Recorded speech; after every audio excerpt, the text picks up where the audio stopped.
All right. Internet seems alive and stable. No noise from this because it died for some reason, but oh well. Hello and welcome back to another, stream of Higurashi. Tatarigoroshi. Hopefully I said that good enough. Last time we started, let me just continue so I at least have noise, hopefully. We do. Last time we started this episode. It seems to be heavily focused on Satoko. In particular, how Satoko's brother is gone and the main character is kinda acting as a substitute for now. Oh, it's literally been seconds.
At this point, the stream's been interrupted for longer than it hasn't. Cool. That was cat. I'm sorry. Alright. So yeah, main character is kind of a substitute for Satoko's brother at this point, bringing out a lot of new personality traits to Satoko. Really like the dynamic here. The fake little brother, big brother dynamic they have. It's very cute, but here's like the kind of setup where they remake you, this is so good, and then they absolutely crush you. Like, I expect the dead body of her brother to suddenly show up, and then for everything to go really wrong. But let's go.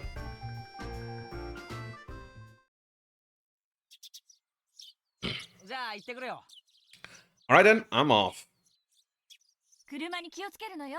Look out for cars. Be back before dinner time. Today was the day of the barbecue party. That was the Hinamizawa fighters' victory celebration. Right, last chapter we won at baseball due to shenanigans. Now I have a barbecue party. Of course, I hadn't prepared myself, skipped breakfast in order to stay hungry. Though, with all the club members coming, it was pretty possible there would be a contest based on how fast or how much you could eat. When I was already out at the usual meeting place, Mion arrived a few minutes later. Right, let's get going.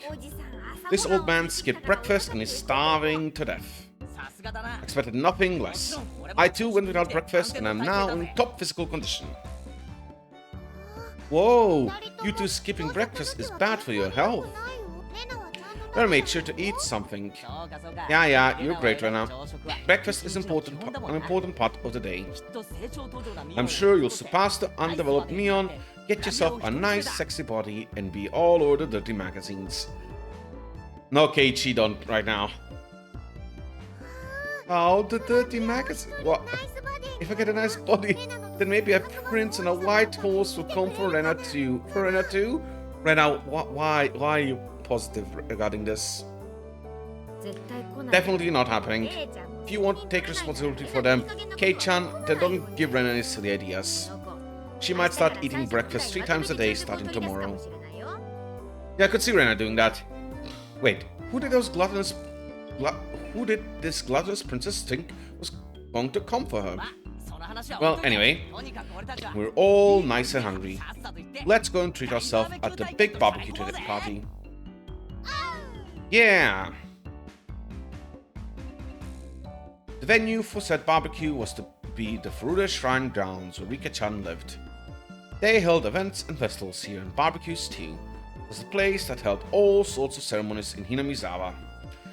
Come to think of it, there's supposed to be a big village festival coming up, wasn't there? Watanagashi or something. The scenery you could see from high up was fairly superb. The calm atmosphere, particularly the shrines, was something fairly difficult to find in the city. We left our bicycles at the bottom of the shrine steps and broke into a mad dash up the stairs. When we arrived at the shrine grounds, the Hinamizawa fighters and their fathers had already gathered and had begun setting up the barbecue early. Of course, Satoko and Rika-chan were there as well. They noticed our arrival and they waved to us. Oh, so you managed not to forget about this. Curses, if your hand come, there would have been that much more meat for me. How truly disappointing it is. You underestimate us, Sadako. Now that we arrived, you don't think you'll be able to have one bite of the fabulous marbled beef, do you? Remember when we ate at our bento here? You and I have a fatal difference in reach. I'll be overwhelming you once again. What? I cannot allow that to happen at any means. Try and shout all you want. You'll just be watching us fill our mouths with beef. Don't worry though. We'll give the peppers and onions to you. I'll give Satoko lots and lots of grilled squash too. When Satoko heard the word squash, her complexion changed color. When she took my overwhelming reach into account, she knew it wasn't just a threat, it could actually happen. I'll go tell the coach. Tell him you really love squash. If it's for you, I bet he'll get a whole month of specialty squash from all over Japan. Wow, good for you, Satoko. You'll have your pick of squash. You can have squash from dawn till dusk. 3 meals a day. Wow, Rena, everyone's bullying me. Satoko tried to leap into Rena's chest. Oh no, clearly given another second, Rena's smack punches would have us piled onto the ground. Just before Satoko hit Rena, I grabbed her by the nape of the neck and pulled her back. A superb reaction with only seconds of foresight. At least it was supposed to be. But for Rena, when I caught the leaping crying Satoko, it looked like I was keeping her to myself. Bam, bam, bam. Ow. No, Keiichi-kun. This is Rena's, okay? Oh, we have the bot already killing spam message. Way. No, Keiichi-kun, this is Rena's, okay? I'm taking her home. Wow, Rena. Beat up me and Enrica like that, too. Whoa, hold on there. Yeah. Bam, bam, bam. Okay, now where could Rika be? There she is. Rena-san over there. Just wait, Satoko-chan. I'll take care of her right now. Away. Then I'll bring you straight home. Meep. Satoko, you mean? Oh, Rika-chan's so cute too. Oh, I'm gonna take her home. Oh ho, Rika. It serves you right. Satoko laughed in a shrill voice at Rika-chan and Rena's unproductive game of tag while we watched them sprawl on the ground. You're alright, Bebara-san? Sasaki-san? The coach came over and lent us a hand. Yeah, this is just how we communicate, that's all. Don't mind us. If the way we communicate ends up leaving bruises on my face, I don't want any more to do with it. Never learn, do you? Laughed the coach loudly. Made us start to laugh too. Satoko's laughter, Rika-chan's yelling, and Rena's strange voice were kind of comfortable to hear.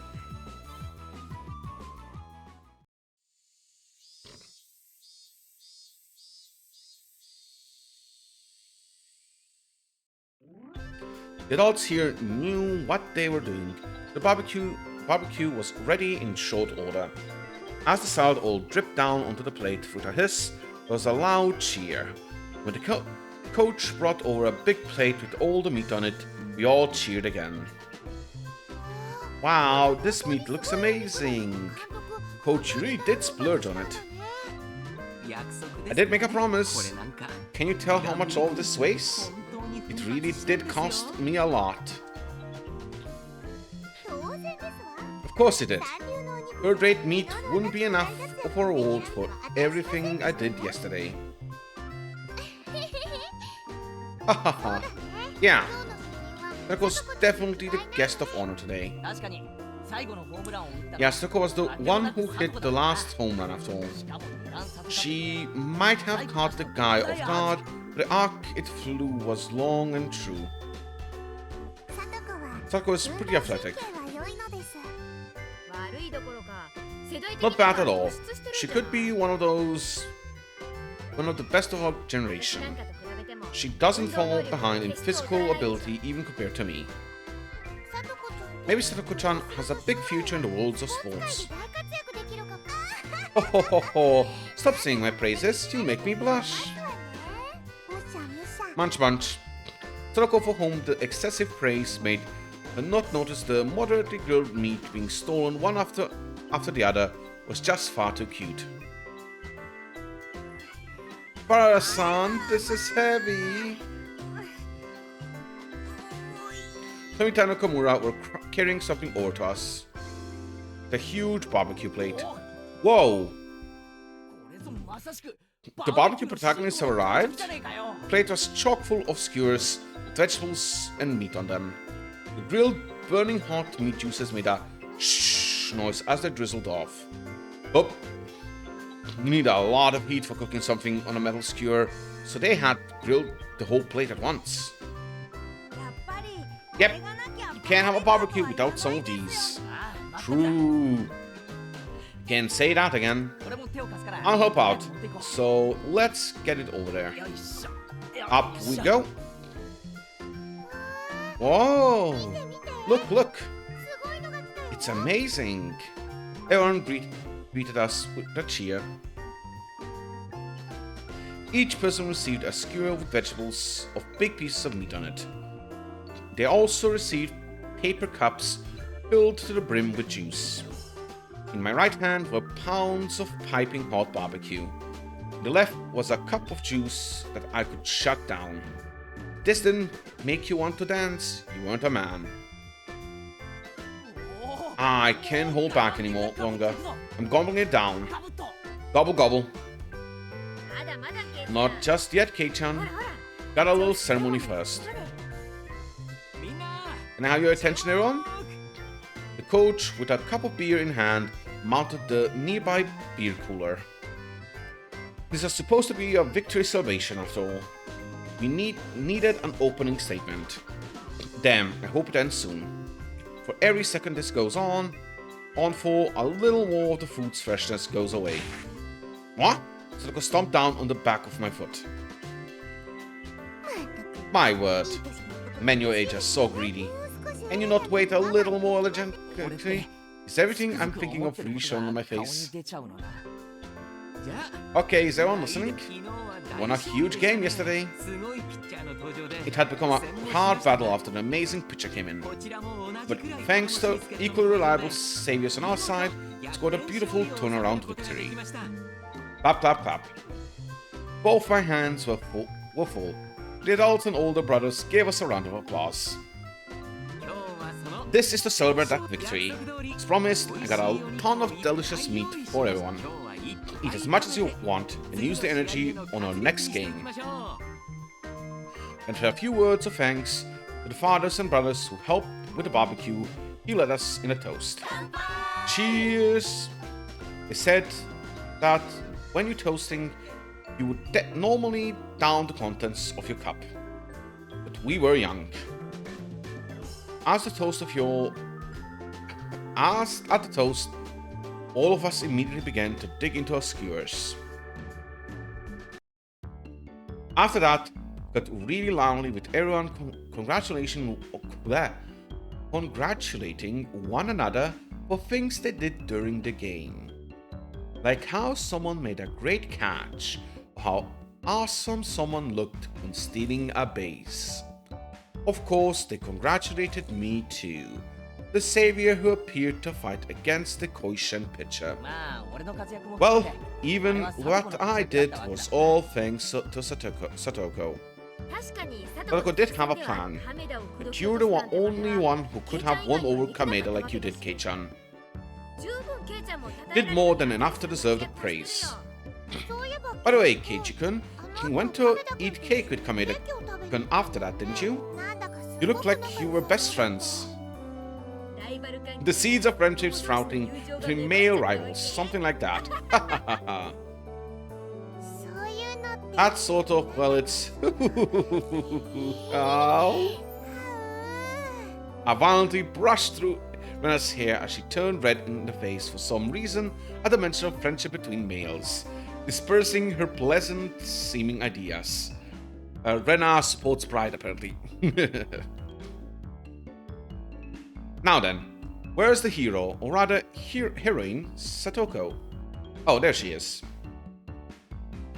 Satoko was with Rika-chan, in the middle of bragging her heart out about the home run yesterday. And her teammates spared no complaints for her. Complaints? Compliments, bleh. Since even though he was going easy on her, the fact that she hit a throw from Koishan pitcher was something else. Satoko was loquacious? More loquacious than usual. I'm not gonna try. It seems she was in a great mood. It was flying so high that I thought for a moment about getting a word in to tease her. But she was the leading actress today, so I decided not to bully her at all. I can feel the dark clouds coming up. You know how it goes. First you set them up, then you knock them down. I have a feeling like Satoko's being really set up to like, wow, this is the best week I've had in years. What could possibly go wrong? And now Oishi comes in like, is there a Satoko here? Yeah, so we found a dead body. Looks a lot of like your brother. As I watched Satoko going at things as lively as usual under the sun, it struck me that I didn't quite line up with the pleasant time I'd spent with her. But both of those were the real Satoko. I didn't care which it was, her smiling, happy, or making a big loudly fuss like this. Just as long as she would keep smiling like this forever. She looks like she's having fun. Quite a lot of it. The coach had approached me from behind before I realized it. As he gazed at Satoko from afar, like I had been doing, he addressed me. So I could tell he was talking about her. Doesn't just cleanse your soul to see Satoko-chan smiling. He smiled, refreshed, searching for confirmation. Felt a little embarrassed to admit it, so against my better judgment, I played it off. Really? I don't think her smile could cleanse as so much as a plate. I'm sure Satoko-chan would be mad if she heard that. But that's part of her is very cute too. Leaving her cuteness aside, I could understand him thinking Satoko getting angry for being teased would be funny. Mr. Iria, was it? It's Iria. Everyone else calls me Coach though. I'd be very happy if you called me Coach as well, Mibara-san. As he said that, Coach Iria smiled, blushing a little. Coach, you seem to like Satoko a lot. I didn't have any real basis for saying that. It was just what I felt to be true. Yes, I do like her. I love her, in fact. When she gets older, I'm thinking of asking her to marry me. Call the police? What? This guy really says some insane stuff, doesn't he? Being astonished by this, I heard to put my mind back in order. Heard that this coach guy was the kind of person who says crazy things out of nowhere. According to Mion, if I took everything he said seriously, I physically wouldn't be able to take it. He was able to ignore that past part of him. He seemed to be a really funny guy. Amabara-san? Did that surprise you? Could it be you're going after Satoko-chan yourself? That would bother me then. I've been going after her for decades, you know. Coach, Satoko hasn't been alive for much more than a decade. Coach gave me a dry grin and laughed. Was this how it's going to be? Must somehow master the art of responding to this coach guy. Coach, you're on thin ice. After that, I received many words of praise for my actions, almost too many. As the conversation was happening, leaving aside the controversial statements this coach person was spouting suddenly, I learned he was a very composed and not a bad guy by any stretch. I think Satoko deserves more praise for the crazy home run she got. I honestly don't think she had it in her. Satoko-chan's older brother was more than the quiet bookworm type. She probably inherited the exact opposite skill set. Brother? Right, he meant Satoshi. The guy who left Satoko and ran away from home, Satoki's Nini. Satoshi Hojo. Do you not know about him? Satoko-chan's older brother, I mean. His name is Satoshi Hojo-kan, and he played with Hinamizawa fighters too. I wanted him to play a lot more, and then he transferred. Huh? I see. But he transferred. Yeah, maybe that was a little more considerate than saying he ran away. Now that he mentions, I think it was Rena. I think she said Satoshi transferred too. Didn't know the details of him having run away from home at the time. I didn't pay much attention to it, but only her brother transferred? That's sort of unusual. Everyone having fun was far away and their cheerful voice distant. The chorus of cicadas separated us from them, giving me a sense of distance. At first, I thought my own voice was too soft for even me to hear, but for a really long time, Coach didn't respond to my words. So at that point, I began to wonder if I had said something I shouldn't have. Just when I began to feel impatient, Coach finally spoke. Something unfortunate happened. A few things, actually. After informing me that what he was about to say was a secret, Coach began to talk a little at a time. It's been 3 years already. Right around this time of year, I think. Satoko-chan's parents were in an accident. An accident? Yes. The public park they visited while on vacation, they fell from a viewing platform. It was supposed to be a little time away from the house with the family. They went for a walk on a path through a nature park after it had rained. There was a little viewing platform that looked like it had a good view. That was the stage of which the tragedy was set. The metal fixture in the viewing platform fence had deteriorated from time. With all the rain they had just gotten, they might have loosened somewhat. Right before Satoko's eyes, both the fence and her parents fell. There was a river tens of meters below. Water level was high due to the rain, and apparently very muddy. And her parents? Coach gave a thin but melancholic smile and touched his paper cup to his lips. Without saying anything, I knew how unfortunate that accident was, and how Satoko's parents had left on the internal vacation.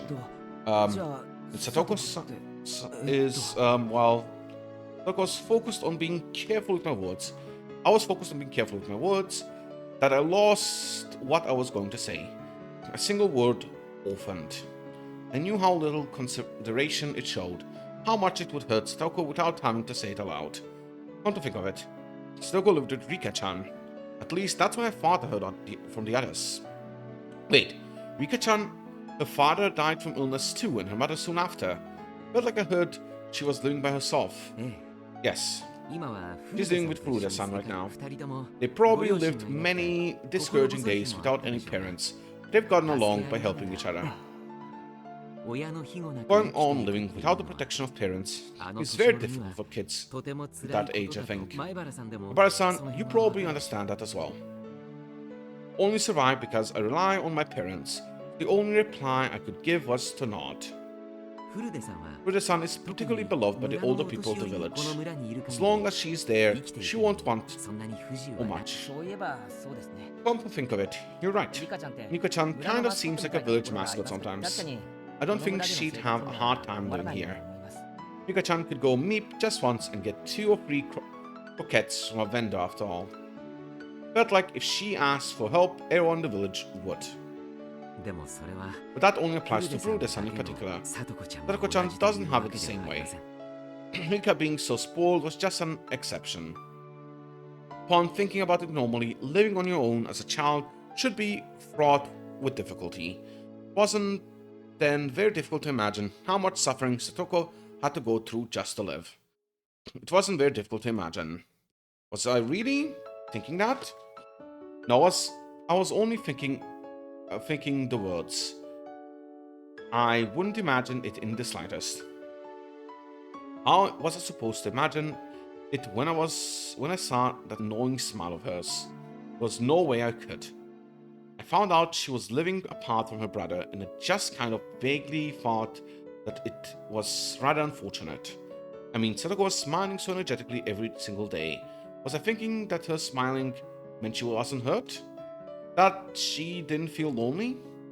When she found out my parents were coming home the other night, Satoko said, "Family sitting around the dinner table is the most fun way to enjoy a meal of all." Those words held a lot more weight now.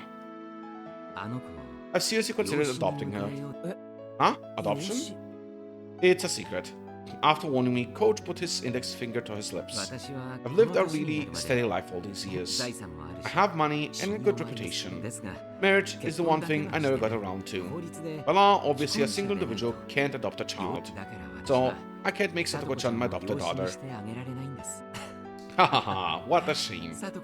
Don't take long for my plan to get her to call me Papa to hit a setback. This guy spouts some crazy stuff.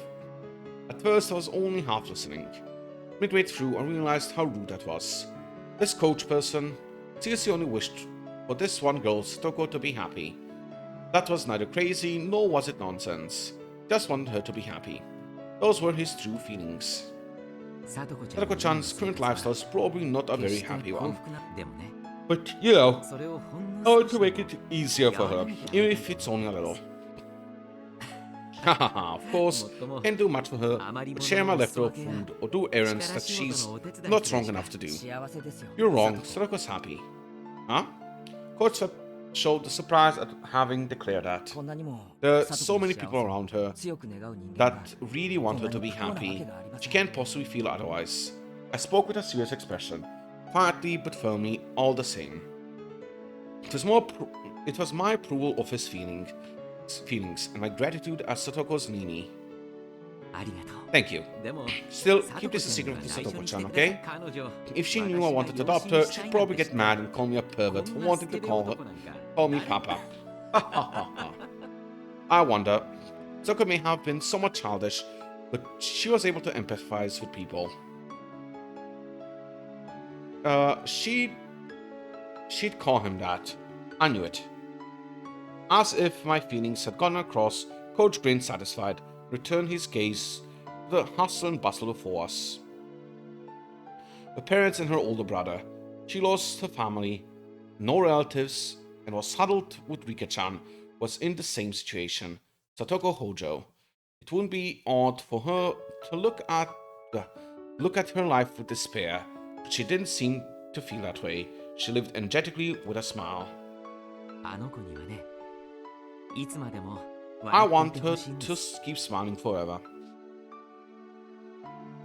It was a naive wish, and yet it was one that he couldn't help hoping for. Blech. So, the words that I spoke were the same. What a coincidence. I think the same way. Oh, you too, my Barakun? Then that makes us friends. Let's make a promise. A promise? It's a very simple one, the coach said, giving me a grin. That we will never ever make her cry. It was a short and to the point. Yeah. Promise too. Coach nodded happily. Exchanged no more words after that. Just sat there comfortably gazing at Satoko and everyone else having a good time. She'd certainly lost family, but there were people watching over her. How reassuring must that have been? 仮にですよ Just hypothetically, 里子を養子に if で you きた did ら adopt Satoko, どうします what would you do?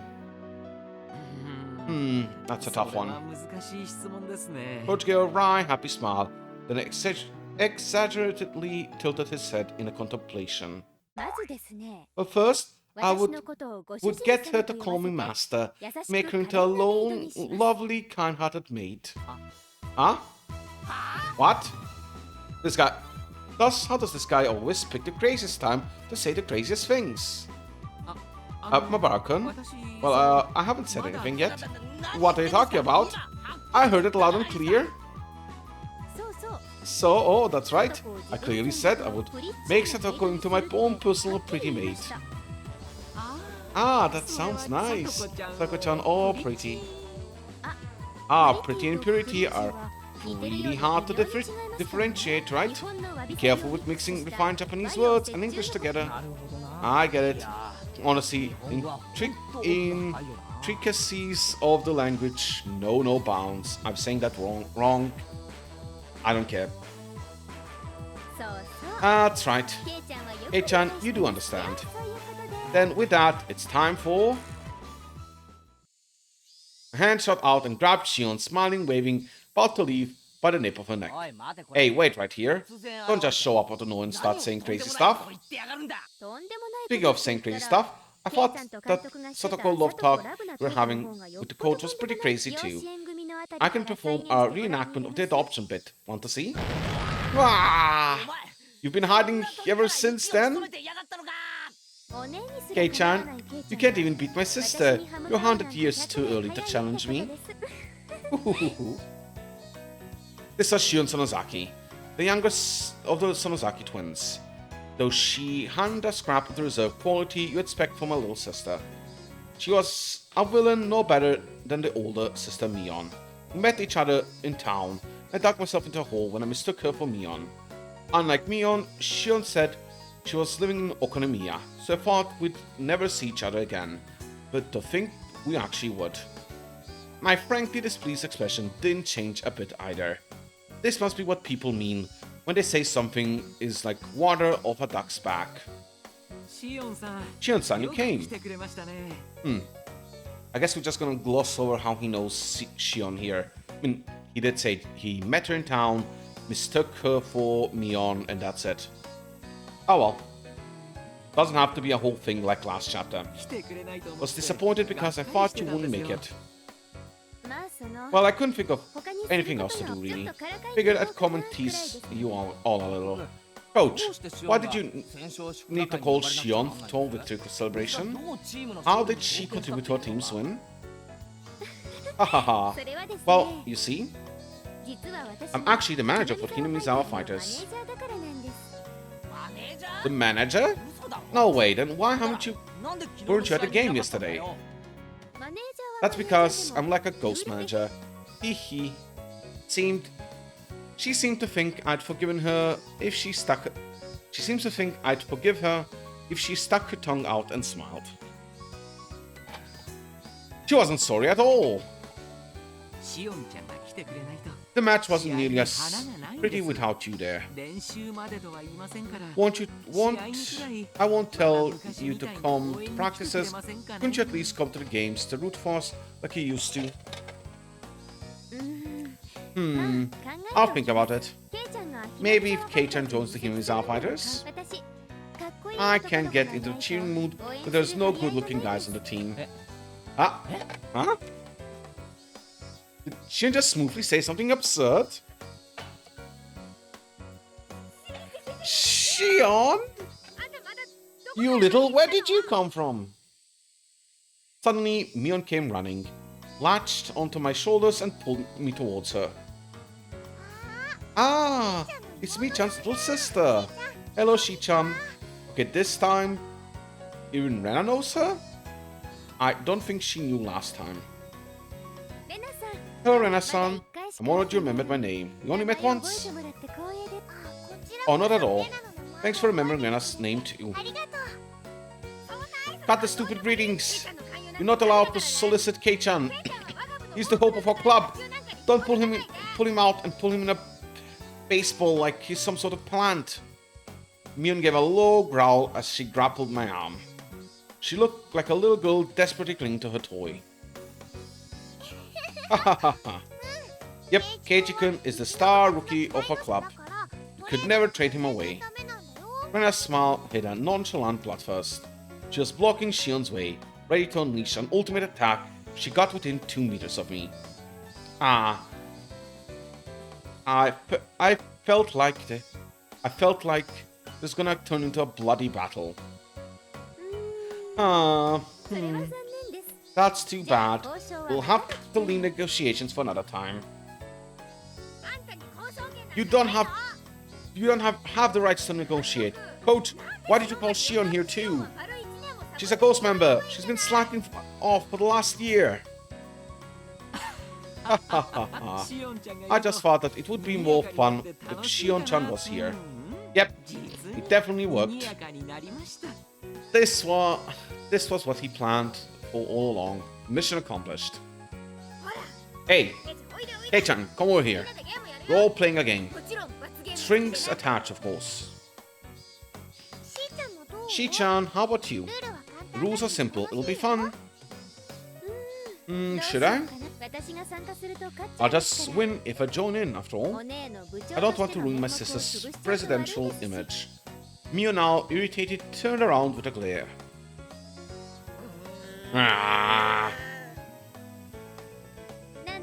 What is it, my sister? Should I join in to make it a battle of siblings? For your sake, I don't think we should, but if you want to. Blah! I won't let you play, Shion. We're leaving you out. Whoa, Mion just avoided a direct confrontation. It seemed like the twins were completely incompatible with each other. You won't let her play? I was looking forward to seeing you two face off. I hate Shion. I'm bad against her. An angry Mion dragged me away. Slide.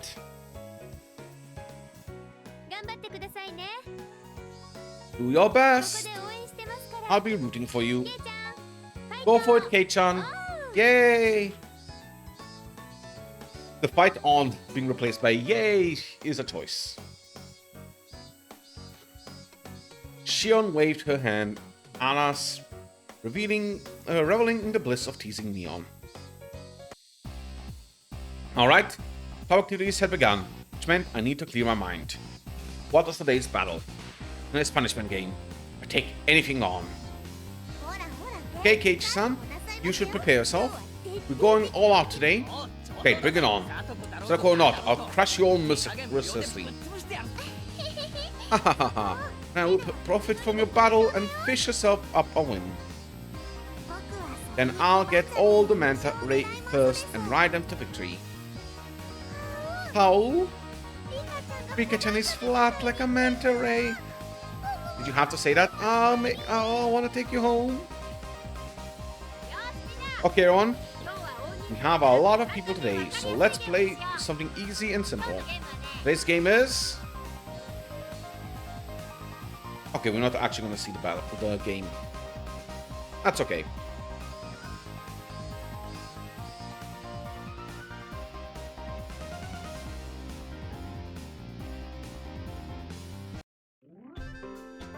Everyone who lost the game dropped out and had to help clean up after the barbecue.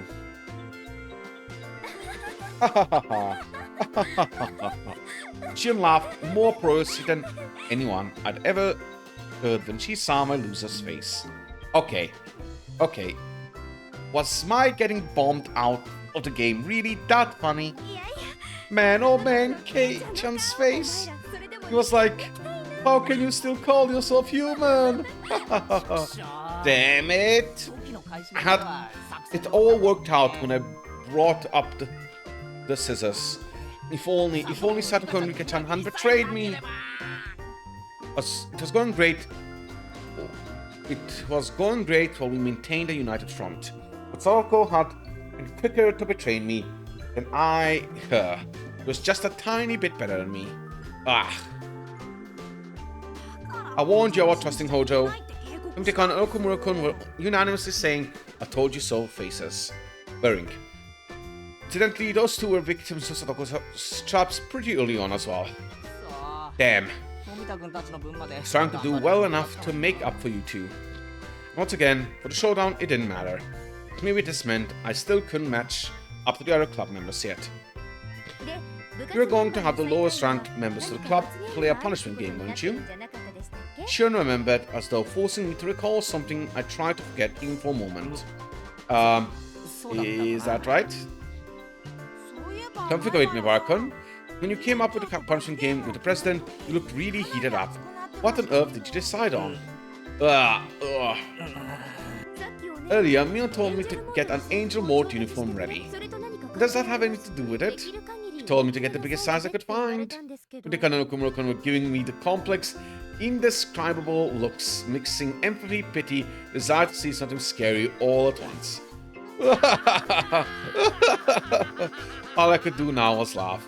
Strangely enough, the more I laughed, the more it felt like it was actually funny. I lost! Oh my? Mabara-san, what's the matter?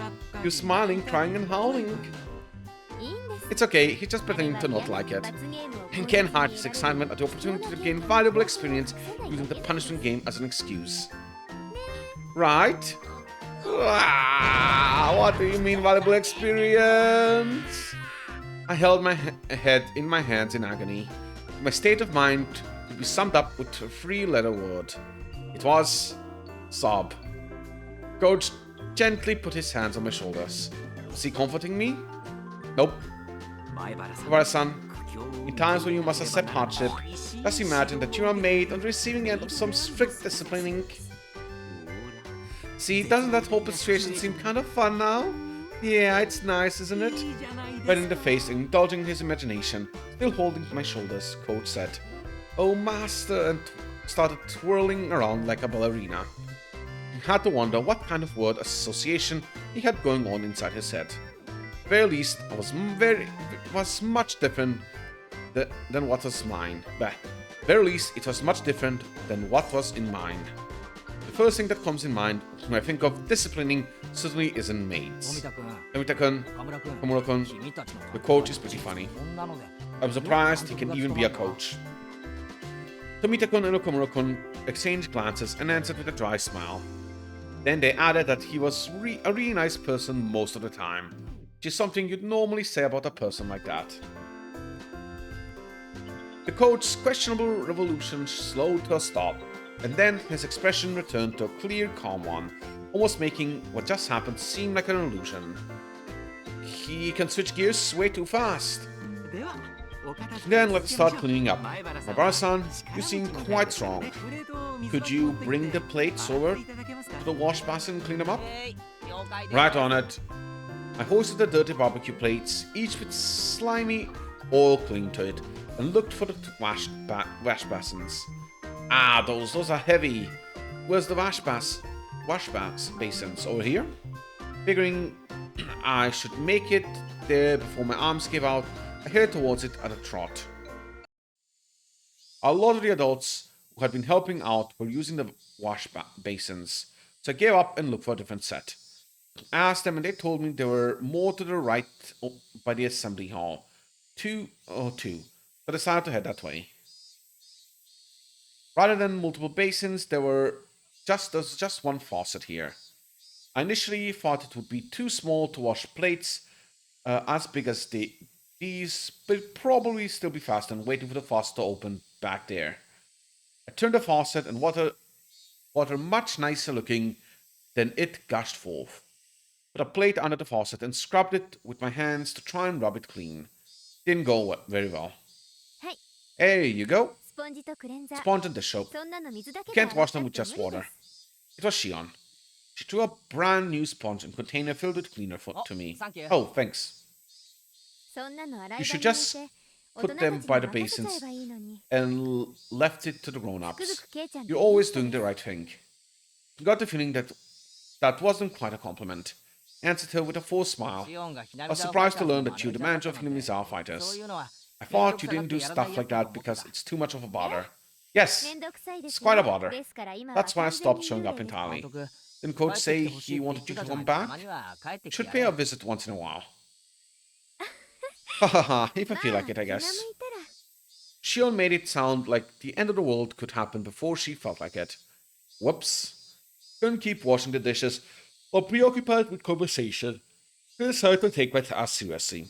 Shion neither offered to help nor go in my way. Just quietly watched the water flowing from the faucet.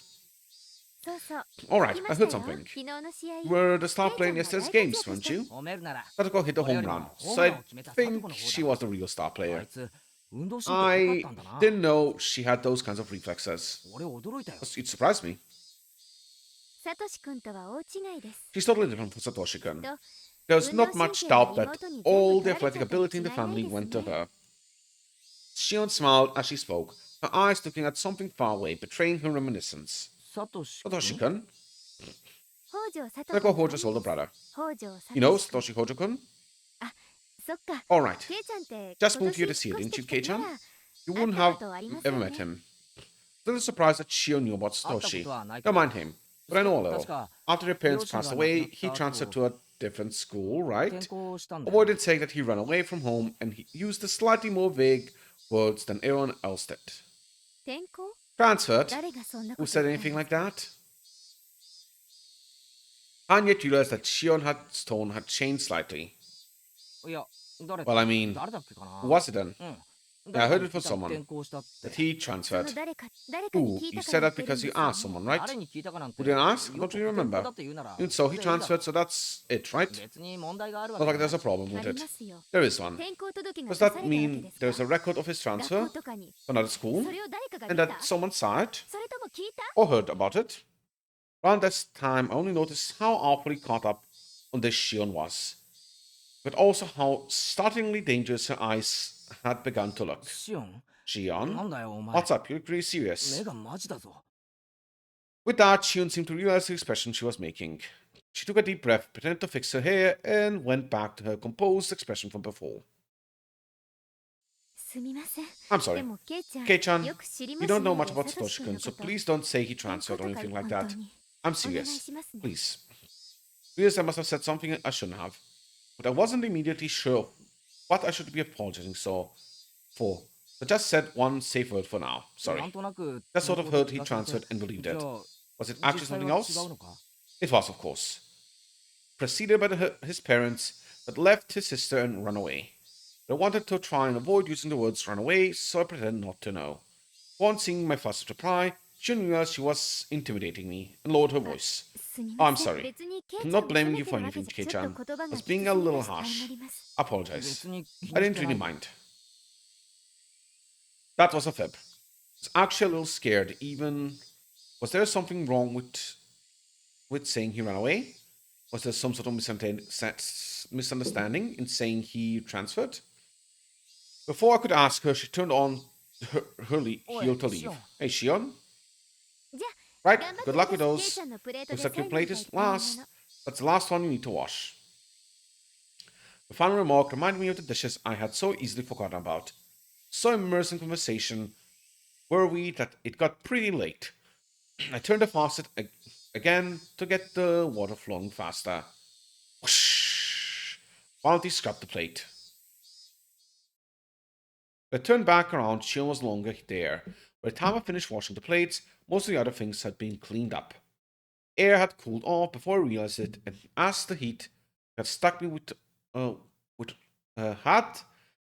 me all day dispersed, a nice breeze started to blow. The end. So Shion and Satoshi might have had, I don't know, a good relationship, I guess?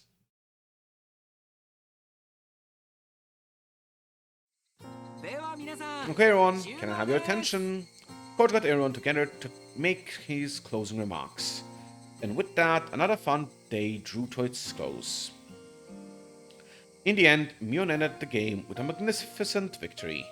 Toko and Rika-chan had labored so hard to betray me, had fallen into a huge trap afterwards, leaving them frustrated about more than a few things. People who betrayed others will one day be betrayed themselves. Never been more true, huh? Ah!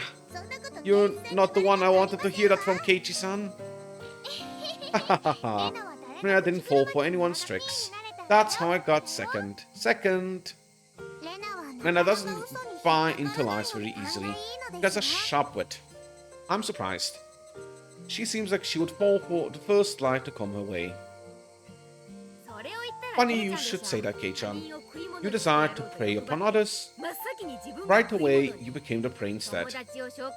Make sure you don't fall for those dumb schemes that promise high returns the more friends you rope in, okay? Yeah. I'll try harder. Stop. Even good friends will lay traps mercilessly and betray everyone in sight once they get into a serious enough game. But despite that, once it's all over, they can feel refreshed and laugh together. Reminds me of how we were all such great friends. Anyway, I'm looking forward to Keiichi-san's punishment game. However, can you really implement such a thing? I won't think the store manager would have a thing or two to say about it, no? I wonder. Maybe Keiichi-kun will be really cute. I kind of want to see how. I am on the edge of my seat.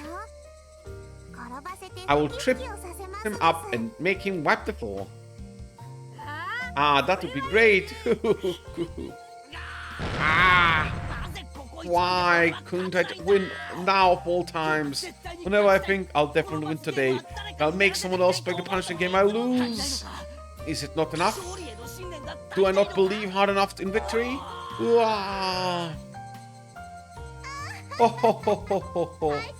That wailing of the loser tastes like sweet honey. How sad. Pat. This is how you get strongest, Keiichi-kun. It's like I'm looking at Mi-chan from last year. Mi-chan last year? What, did she lose and moan about it in the past? Oh, very interesting. I didn't know how our undefeated president, Mion, was once like that. No need to talk about that. Mion hastily covered Rena's mouth. Everyone watching burst out laughing.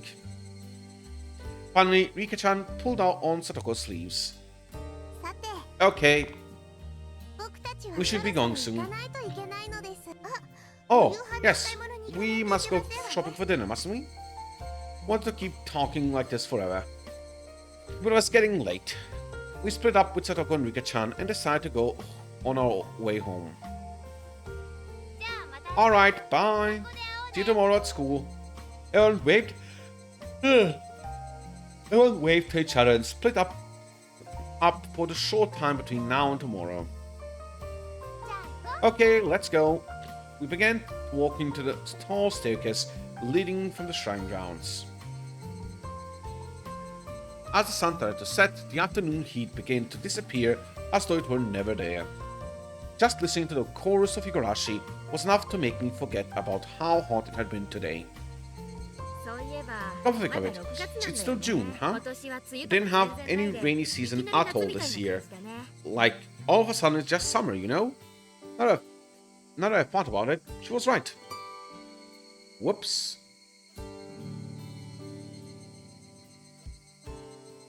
Just June, the season of the long rain, of hydrogenes and snails. I haven't seen a real rainy season since I transferred here. According to the weather forecast, it's supposed to get more rainy during the first part of the week. They're warning people about heavy showers. I hope it doesn't run into Tatarigoroshi. Rain. Run? Rain? Okay, I need to check. I hope it doesn't run into Tatarigoroshi. Okay. That's right, the rainy season's supposed to be rainy. Rena likes all the rain in the rainy season. But so much rain just makes me depressed. Hey, Kei-chan. Was a little spaced out, so was late in answering Neon. I was thinking back to my conversation with her sister. When I said that Satoshi transferred, she clearly got angry. She was mad at me for saying something so careless. I mean, it may have been a vague way of skirting around the fact that he ran away from home. But I didn't think it was so bad that Shion would need to feel mad about it. I wasn't really satisfied with it. Felt like a child completely ignorant of what he was being scolded for. So my first thought spilled out of my mouth in a very direct fashion. サトコに Look at a brother, right? サトシって名 Named 前だっ Satoshi, I け think. え What? As soon as I said that name Satoshi, Ren and Mion both lost their relaxed, comfortable moods and made strange expressions. Should I have avoided talking about it? That's what made me think. You kind of mentioned it out of the left field. But I already said it, so that's it. I'd be lying if I said I wasn't サトシっ interested. て What happened ど to うしたんだっ Satoshi け again? 引っ越したんだっ Did け he move away? That was such a transparent way of putting it, but in my desire to know everything, I feigned ignorance. えっと Mion turned around and looked at Rena for assistance. Rena looked between us and quietly, softly あ spoke. れ Wait, did we not tell you? He transferred out. When I said those words to Shion, she got upset. I answered her with the same words Shion had given 転 me. 校って Transferred. Who told you something like 誰 that? がそんなことを言って Huh? I'd only intended to borrow Shion's words, but it said it exactly the same way she had, right down to the tones in my voice. When I realized what I had done, I immediately tried to soften my 本 remark. 当に転校し You たなら retransferred. There would be 転 records of 校 it at 届 school なん and か stuff, でも right? そんなの But there's,実際には is there 出てないん actually じゃない something の like that? Mion and Rena, their eyes grew wide. They were at a loss for words. I started to feel like I was doing something really bad. But they were only hiding into the fact that Stoko's older brother ran away out of consideration for her. 別に Not trying to 二人を blame 責 me めて for るわけ anything, ただ okay? その Just wanted to ask what サ happened ト to シは Satoshi, どう that's したの all. かなって He 聞 wasn't いて trying みて to るだけの blame つもり them. で The fact that I had to remind them even looked like I was tormenting them with an impossible question. No, maybe I actually was bullying them. Maybe I had lashed out of them in retaliation for Shion getting mad at me. The whole day had been so much fun, but now, why did I go and say something that made all of it meaningless? I couldn't help but regret my own careless curiosity. That's enough, let's drop it. So I was about to say that Neon spoke up.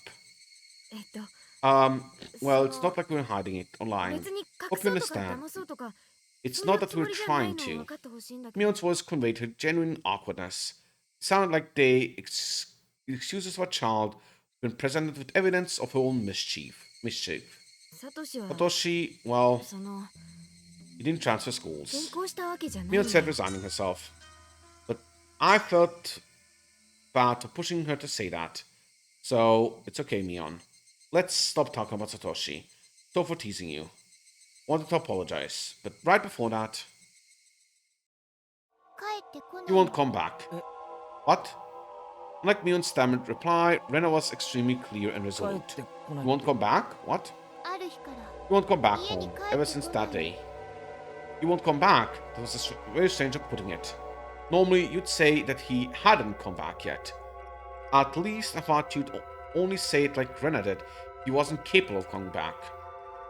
You wouldn't say it like that when talking about someone who ran away from 帰 home. ってこないっ What do て you mean he won't come back? じゃあサトシ When は did Satoshi ど go? こへ行ったんだよ知らない Don't know. Noah's words choice felt very cold to me. It was so cold that I couldn't muster a response right だから now. さ Well, she's right. ある日を境 After that day, Satoshi hasn't サ returned トシは home. 家に帰ってこなかっ Mio た noticed the deadlock between us and hurriedly followed up on what Rena まあ said. その Well, that is, everyone in the village searched for him and we even got the police to で help そ us. れでその And well, they started thinking that maybe he ran away. 家出じゃないか They started thinking that he maybe ran away. When running away from home, I thought you were supposed to leave a note or something. When Satoshi ran away, we would probably have left some kind of letter or just a Satoko. That was the kind of... Blah. Accidentally pressed it. That... No, no, no, 警 no! 察の人が調べたらさ Shit.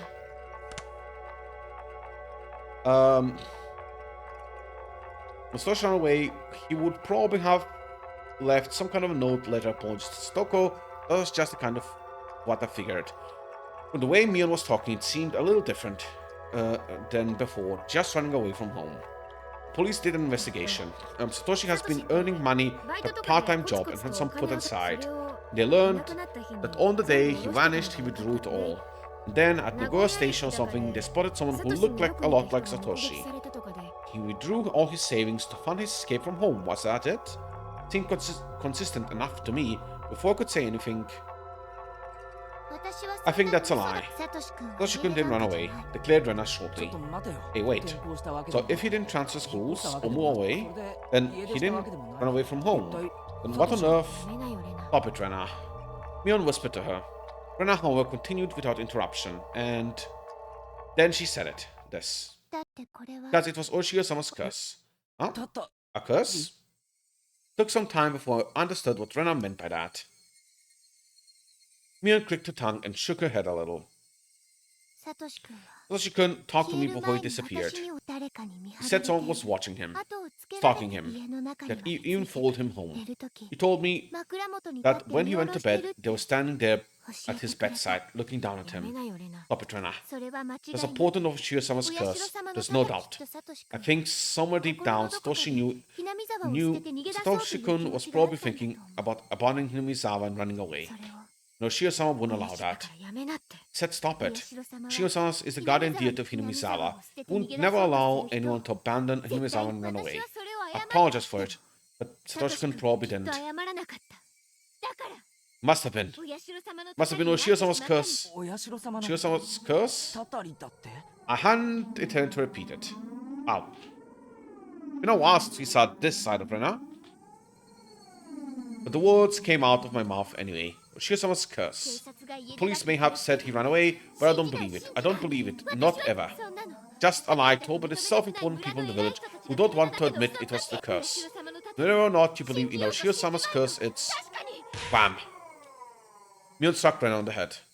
And not in a joking way either.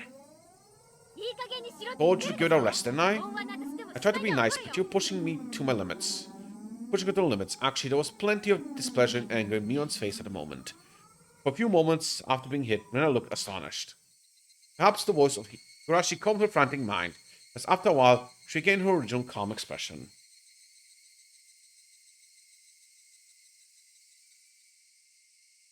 We arrived at the place we always split up with Mion. No one said a word until we got here. The voice of the Higurashi just sported our ears with the buzzing. We'd always split up with Mion here, leaving just Rena and me.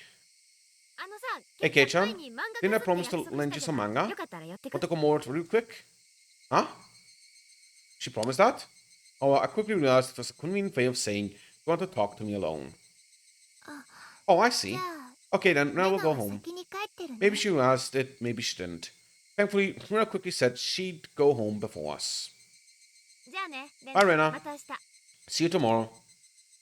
うん Yep, また明 see you 日ね tomorrow. ケイチ君も Edge-kun, あま don't り be お too 茶 much 出 of し a すぎ bother ても now. 夕方だ It's から already ちょ evening. っと本を I'm 借 just り going る to だ borrow a け few だじゃあ books. な See ya. Considering the few days we had, it was very insipid, lonely parting. さっきの Hey, don't worry too あ much ま about り気 before. にしないでね After a little while, Mion finally spoke. Quite some time passed in splitting up with い Rena. や別に No, I'm not 俺の方 really. が悪 I かった think it was my fault anyway. サトシの We all 話は weren't trying to hide anything about 別に Satoshi. その It's just one of those things that we あ shouldn't まり mention, 触 you れない know? 方がいい At 話 this だか point, I らさ understood exactly what she meant by that. Judging by how odd interactions with Rena understood so well it hurt that I shouldn't ever talk about it again. Actually, if that's the case, then with Shion too. No, this is a bigger problem. Thinking about it in the first place had been indiscreet. I shouldn't have been interested in it at all. But that's when I really had to think about it. About why everyone got so irritated. Idiot, stop this, Keiichimura. By the time I tried to warn myself, I had accidentally spoken もう already. 二度と聞かないから Won't ever, I won't ask 正 again. 直なところ So を could you 教 tell え me てくれ honestly, 一体 what on サト earth シに happened to Satoshi? 家で Ran away, right? For a long time, Mion remained silent. Finally unable to endure it any longer, she began to speak timidly. お社様 Have you ever の heard た of たりの Higurashi-sama's 話は curse? ほんの少しくらい Just a little bit. I got the gist of it. Only heard someone in the class talk about it. Higurashi-sama is the name of the deity protecting Hinamizawa, and they worshipped, and that they were worshipped at the shrine we had a barbecue at today. A few years ago, when they started talking about flooding Hinamizawa as part of the dam project, more of the people who worked on the site decided died or something, and people blamed it on Oyoshio-sama's curse. All the people working on the site, and that's how it is. How it was. サトシの Satoshi 死 's んだ dead 親 parents. ダムの誘致 They 派 were proponents of the dam project. Huh? Wasn't everyone in the village against it? Why would they support the project if they lived here? Dam project that would flood the entirety of Hinamizawa. Heard the village all got together to fight the terrible project, which was a little hard to believe that there were villagers supporting it. Well, there was a lot of stuff going on, but not everyone agreed to stand up to the dam proposal. Toshi's parents were basically the leaders of those who were all for it. Leaders the ones for it? Satoko and Satoshi's parents? Yeah. The government had gathered a lot of compensation money to exchange for the construction of the dam. There were plenty of people who agreed with the proposal because they wanted the money. Aside from a few households, Hinazawa was in general not very affluent. And not because they were proud to inherit the land of their ancestors. It wouldn't be strange if some people wanted enough money to start a new life. But even in that case, they would have had to hesitate to say so given the situation. It just happened to be Satoko and Satoshi's parents who understood that and stood up to their representative. But by that standard, you might say Satoko and Satoshi's parents were very heroic. They volunteered to be hated, also to help those without much money who didn't have a voice. And then, the parents had bad luck. They died in an accident on the day of the festival honoring Oyoshio-sama. So people started to think that maybe it had been Oyoshio-sama's curse. Got back to what Coach told me today. They went to the nature park on a family outing and fell from a cliff. So people thought when Satoshi running away from home was because of Oyoshio-sama's curse. Well, yeah. Basically. It was a bit of an evasive reply, but I felt like it was wrong to ask any further. Didn't press for details. I don't think I need to explain this, but for Satoko, her parents' accident and Satoshi running away, all that business with Yoshio-sama's curse, none of it is a very happy story, you know? Yeah, of course I knew. I could only nod silently. That's why we're not mentioning anything about Satoko's family. Even if someone asked about Satoshi, we just lie and said he transferred schools. You can understand why, right?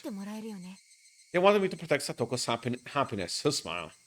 As someone who thought that way once, even for a short time, I really did regret having been imprudent enough to broach the topic to begin with. Yeah, I get it. I'm sorry I asked something so careless. When she heard that, Mion smiled, seeming a little relieved. Without understanding, thinking that I should get going, I began to make my way home.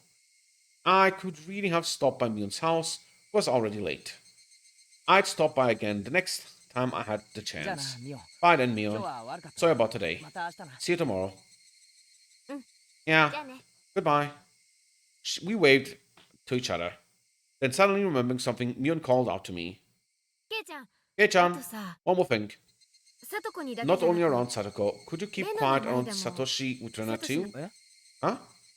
I think you realized earlier, but for some reason, when it comes to Oyoshio-sama's curse, it gets extremely serious. Ever since she transferred here. Yeah, judging by how Rena was acting earlier, it was clearly no laughing matter to her. Mion had interrupted the conversation for us. If Mion hadn't been there, what might have happened? Why would Rena be so serious about it? Not only Rena either, but Shion too. I don't know. Rena is, this is a secret, okay? We tell anyone we're not friends anymore. Mion emphasized this as her expression clouded even further. I won't tell. What's this about Rena? She says that she's been a victim of Shiosama's curse before. Huh? Well, it may sound mean. I think it might be a bad case of persecution complex or some kind of wrong assumption. But she says so herself, so I believe her. If I poke fun at it, she gets pretty upset. Rena jokes around all the time, but she's really scared when she's mad. I get it. Don't talk about it in front of Rena, right? What's Satoshi? Yeah. If possible, I think we shouldn't talk about this ever again. For her sake. And for Satoko's. For everyone else's too. And if I must say, for your own sake too, Kei-chan. With her silence, Mion made sure I knew that. Yeah. Okay. I got it. Thanks. Saying only that, she waved her hands and began to walking away. I watched her go a little dazed and then started walking myself. I have a feeling Brenda's gonna wait for her.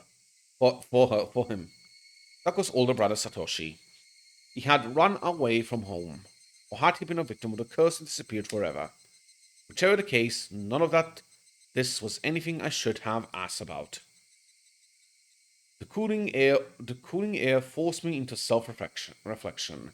I wanted Satoko to smile, yet my curiosity easily defeated me, and I frivolously tried to step into the dark side of things in a joking way.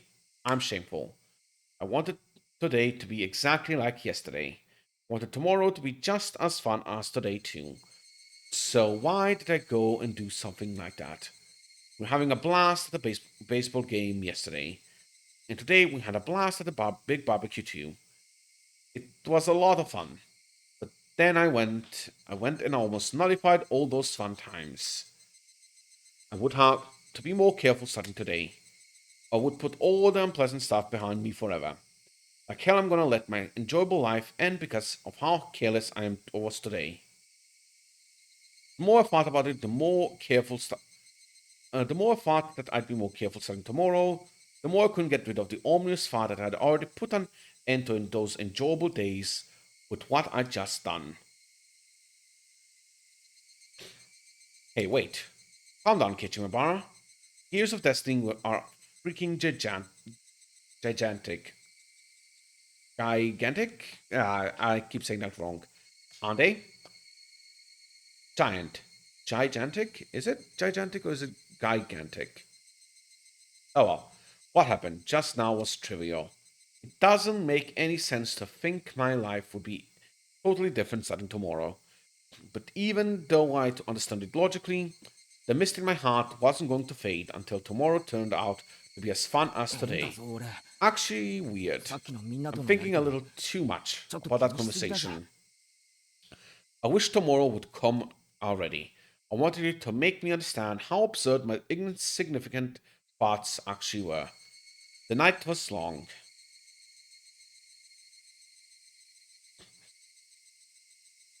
The end? The end. Higurashi when they cry. Hour 12 minutes. Probably hour 20 when considering the tips. I'll see if I can. Ooh, 3 tips. I'll see if I can do 3 episodes today. I do have something to do today. So it might end up being like 2.5. We'll see. Few new tips. The Slacking Manager. Copy of Preliminary Autopsy and East Round 3. Shion-san, why don't you help out a little? Are you asking a girl to carry something heavy? This is why you still haven't found a nice lady at your age, coach. Well, you see, at times like these, here's what people say, it's none of your business. He was loading the station wagon with heaps of equipment we'd use for today's barbecue meeting. All the fathers and sons who had helped were starting to get on their way. Alright, so Shion-san, why did you come all the way here? If you rode here on your bike, I can give you a lift. How did you? I did, but I'll be fine riding back. I appreciate your consideration. I was glad you came. Things don't quite fit together without the manager here. Am I still the manager? I've been shirking my duty for an entire year. Maybe you should just fire such an incompetent manager already. Alright, if you say you want to quit, then I'll fire you whenever you want. That's not fair. Let me go soon, please. Every time I don't show up at a game, I get an annoying phone call, and I can't stand those. If you were more honest with yourself, Shion, you'd be far cuter. Your father is so sad. Where did he go wrong to deserve such a rebellious daughter? Or perhaps if your father catches you in a big, loving embrace, you'll open your eyes? Well then, don't mind if I do. Come here. Coach was fooling around with all his might, but Shion just smiled into the distance without responding. Nothing's changed. You're still a weirdo, coach. And everyone's still lively as ever. サトシ君だけいない Even though Satoshi-kun isn't here, is that what you want to say? 帰ってきますよ He'll come home. 待っ I'm てい sure る of 人が it. いるんですか Has someone waiting for him. Huh. Say whatever you want. 彼も罪作りな人 He ですよ sure ね is cruel, isn't he? Going off to who knows where, leaving such a cute girlfriend behind. Eh? Girlfriend? Who? Who? Huh? Jeez, quit laughing already. Coach? Coach bent over and laughed heartily for a little while. では We'll see each other またお会いしましょう again. ね Please come and 試合 root に for も us once in a たま while, には okay? 応援に来てください If I feel like it. I have no desire to be the manager anymore after all. いいんですよ That's fine. あなた If が you don't like it, I'll fire 嫌 you. がるのを無理や I'm り not っ the て kind の of は person who likes 私の forcing 性 people 分 to で do はありま things せんから against ね their will. Oh, God. Okay, fine, fine. I'm sorry, I'm sorry. You win this round. If you feel like it, I'll come root for you.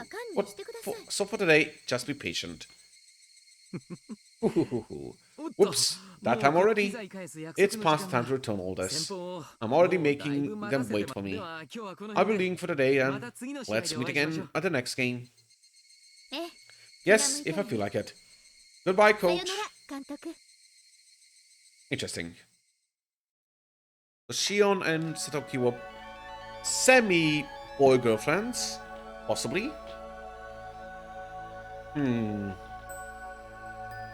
also make sense. Satoshi seems quite similar to Keiichi, though apparently smarter, more academic. So he was kind of okay too. Keiichi was kind of okay too.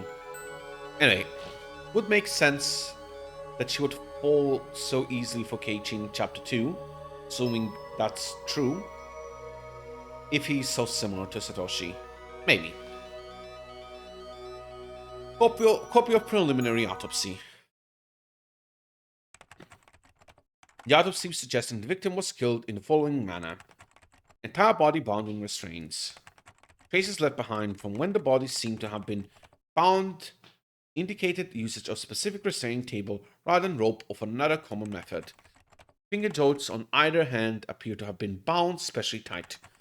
Highly likely that the table was either specially made or homemade given this information. 2. Both ears and nose severed with a sharp blade. Traces of restraint and other things seem to suggest that there was at least one more other than the one who severed these body parts holding down the victim's head. Possible that multiple blades were used, with one of them most likely being scissors or shears. 3. 5 nails penetrated fingers on each hand. One long nail stuck in each joint of each finger on each hand for a total of 30. The seized fingers were nailed to wooden planks 20 square centimeters large, seeming likely that those planks were part of the restraining table. In addition, it is likely that the table was originally designed for just such a purpose. 4. Abdomen incised, intestines removed. The incision in the abdomen is likely to have been a technique grounded in medical methodology using a sharp blade. Estimate that there was still no threat to the victim's life at this stage. After this, the organs inside the incision were dismantled and removed. The victim likely died as a result of this process. 5. Body disposed. After fastening a dumbbell to the victim's neck using a commercial pet collar, the victim was likely abandoned at Oiji River third drain. Judging by the dumbbell's weight, it's highly possible that they would have needed at least 3 grown men to have disposed of the body. Toishi-san, here's a copy of the preliminary autopsy of the slaughtered corpse in Oiji River. Chief Shigeharu sees this as having a possible relation to S group. What are your thoughts, Oishi-san? Of the Sasakis, considering the torture methods described, that seems likely. East round 3.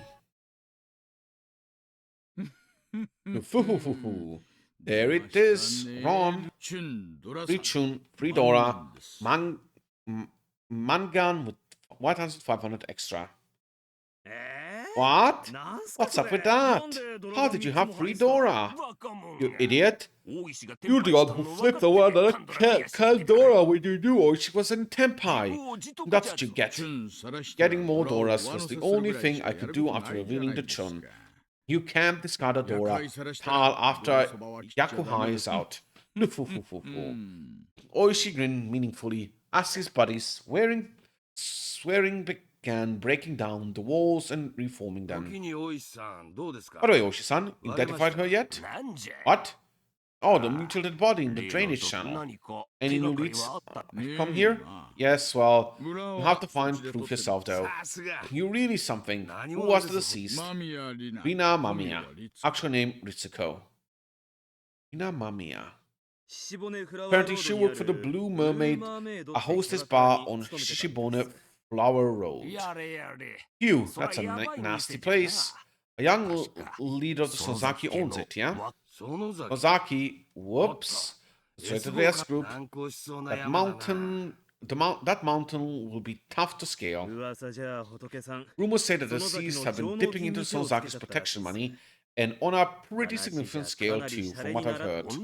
A woman getting her hands on the protection money. Sounds like a man's behind it. But a lot of women do that sort of thing themselves. Well, he's dead anyway. The body just hasn't been found yet. About that, Oishi-san, the cohabitant's apparent lifestyle. Alive? Then maybe he'll die soon. Women usually exterminate each other woman. I think we have a very nice self-cleansing system going on. Anyway, her man. It's, well, Teppei Hojo. Hojo? Who's that? Teppei Hojo. The husband of the housewife who had been beaten to death last year in Hinamizawa. I heard he disappeared after the incident, though. Ah, right. I get it. He was staying at his lover's place, huh? And so the Sozaki's group grew ever more suspicious. Where is he now? He was living in a woman's apartment. He must have thought she abandoned him, so he's been searching around shops and other gathering places. Right, I forgot that... What's it called? Satoko went to live with, I think, her aunt for a while. And that they were pretty shitty people. And I think the aunt also got murdered. Anyway, next chapter.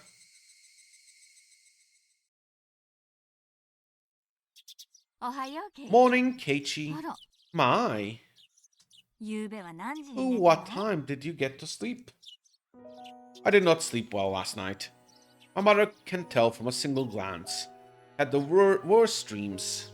Nightmares, very ominous dreams, one after the other, again and again. Woke up after each one, could never even remember a fraction of what they had been about. But it was like those dreams were predicting something unpleasant, and I woke up in a terrible mood. Hey now, every day has been calm and fun before today, right? Those days should continue on unchanging. And yet, anxiety was the only emotion growing within me. Why was that? Nightmares reflect your own anxiety. They say an uneasy mind, that which you wouldn't admit to normally. Yesterday, I remembered the ominous conversation that I had with Shion, Mion, and Rena. Right. My mind felt like it was in a black fog, because we had talked about it. If I had lived every day without causing a fuss, my reward would be ever more peaceful days. Understood that, so why did I cause such discord? But now that I thought about it calmly, a simple verbal slip on my part could possibly change the world.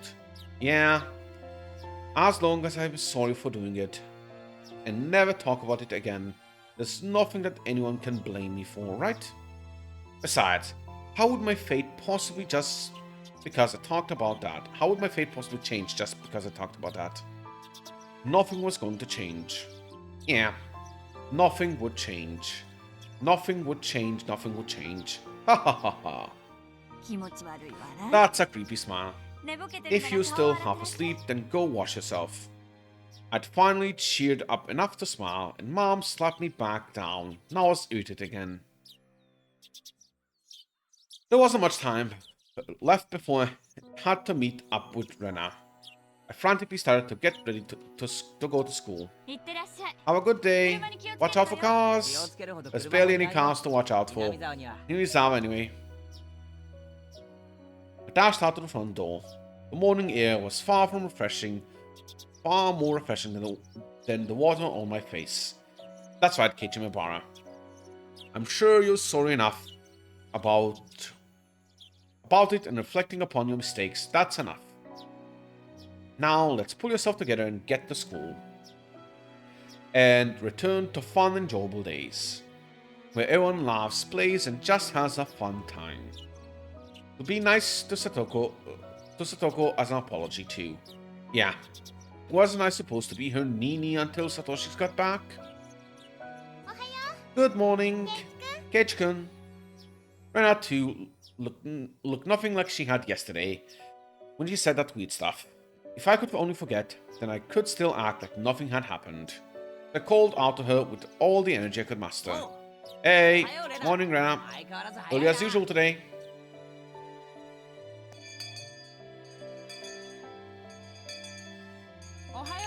Morning. Good morning.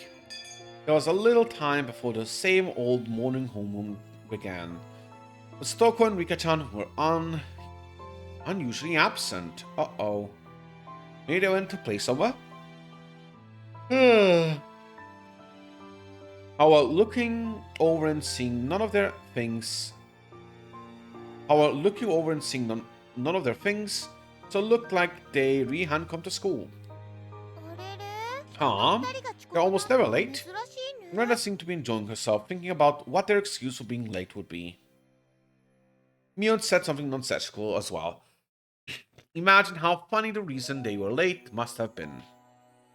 I had only come to school to see their energetic faces, so I figured it would get rid of these feelings I have. But the load of my chest remained where it was. It wasn't very pleasant at all. Good morning, everyone. Presidents, if you would. Everybody, stand up. Our teacher finally arrived.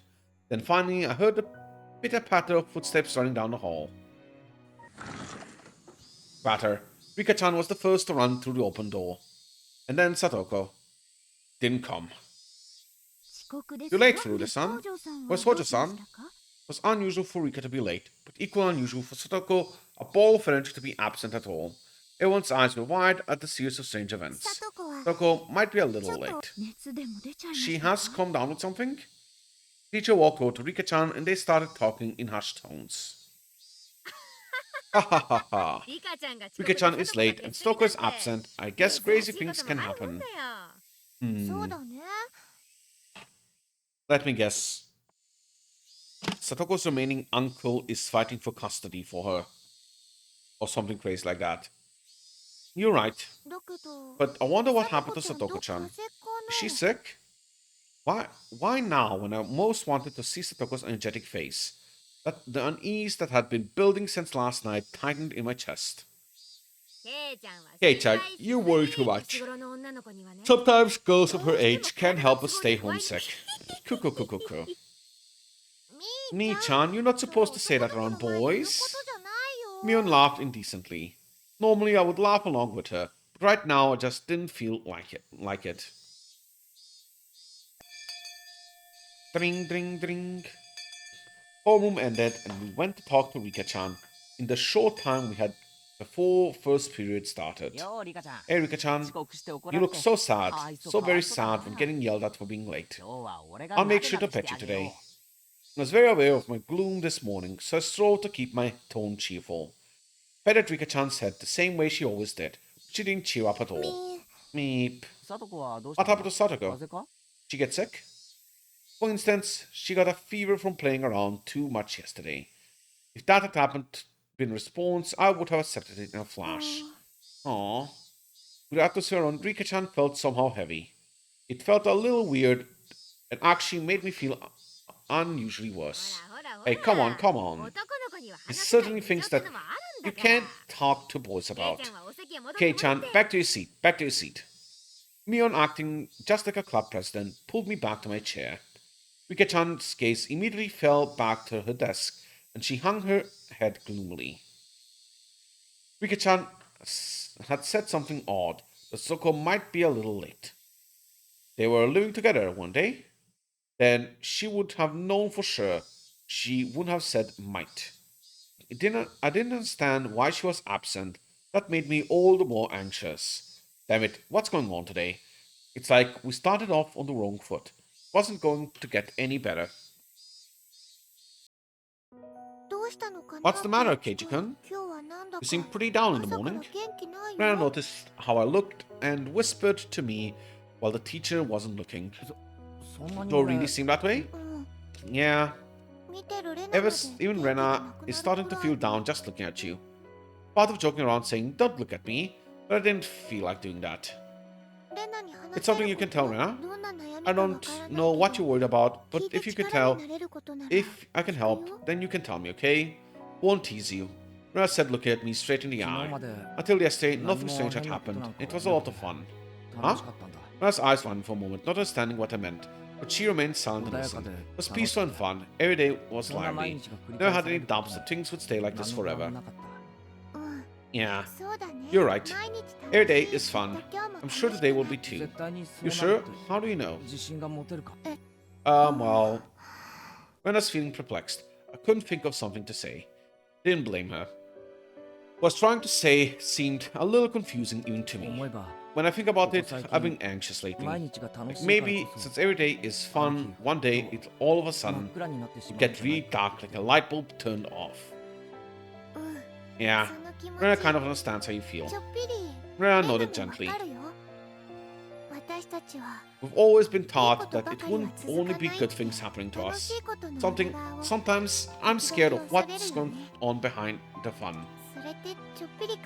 Whoops. Sometimes, it's a bit sad, but because of that, we learned how to do our best to make sure that the fun never stops. I see. So it's not a bad thing that you don't think our fun lives might not go on forever, Keiichi-kun. Kind of like, like it suddenly there was a volcanic eruption tomorrow and everyone died. Hey, wait, that's terrible.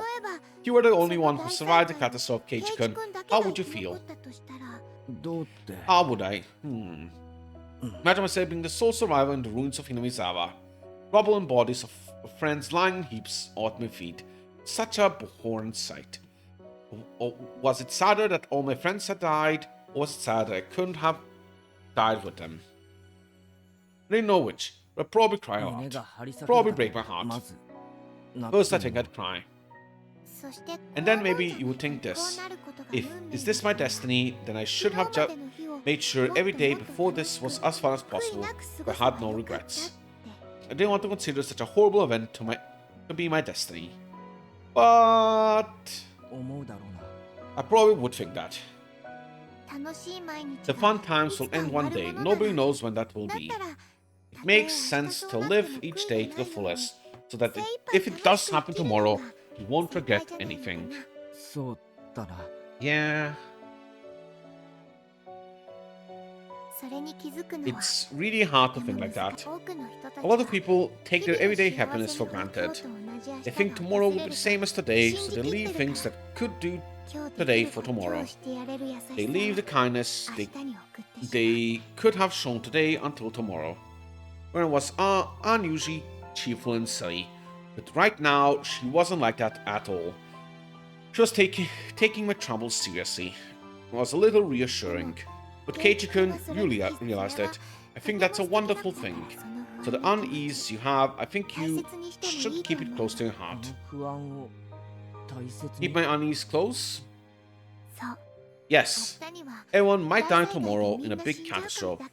So you should be really nice to everyone today. So when the end really does come, you don't regret it. Almost feels meta from Rena. Like, yeah, we're in a horror visual novel. We get sections where we're really happy. Please try your best to enjoy the happiness as possible, because you and me both know how the episode's going to end. Do you think that Rena live like you would have no regrets if everyone died tomorrow? Yep. It's such a hyperbolic conversation, but Rena just gave me a nonchalant nod of her head. Rena knows what it's like for fun times to end overnight. She knows there's no proof tomorrow will be fun, even if today is. I'm living life to the fullest. Seemed like Rena perfectly understood all the anxiety I couldn't put into words. And on top of that, like a reliable teacher, she showed me what to do. Oh, hey Keiichi Mibara, there's no need to cry now. Last night, I feel like I had a dream about Satoko. Don't remember what kind of dream it was, but ever since this morning I felt anxious. As you thought seeing Satoko's energetic face would cheer you up, right? She was right on the money.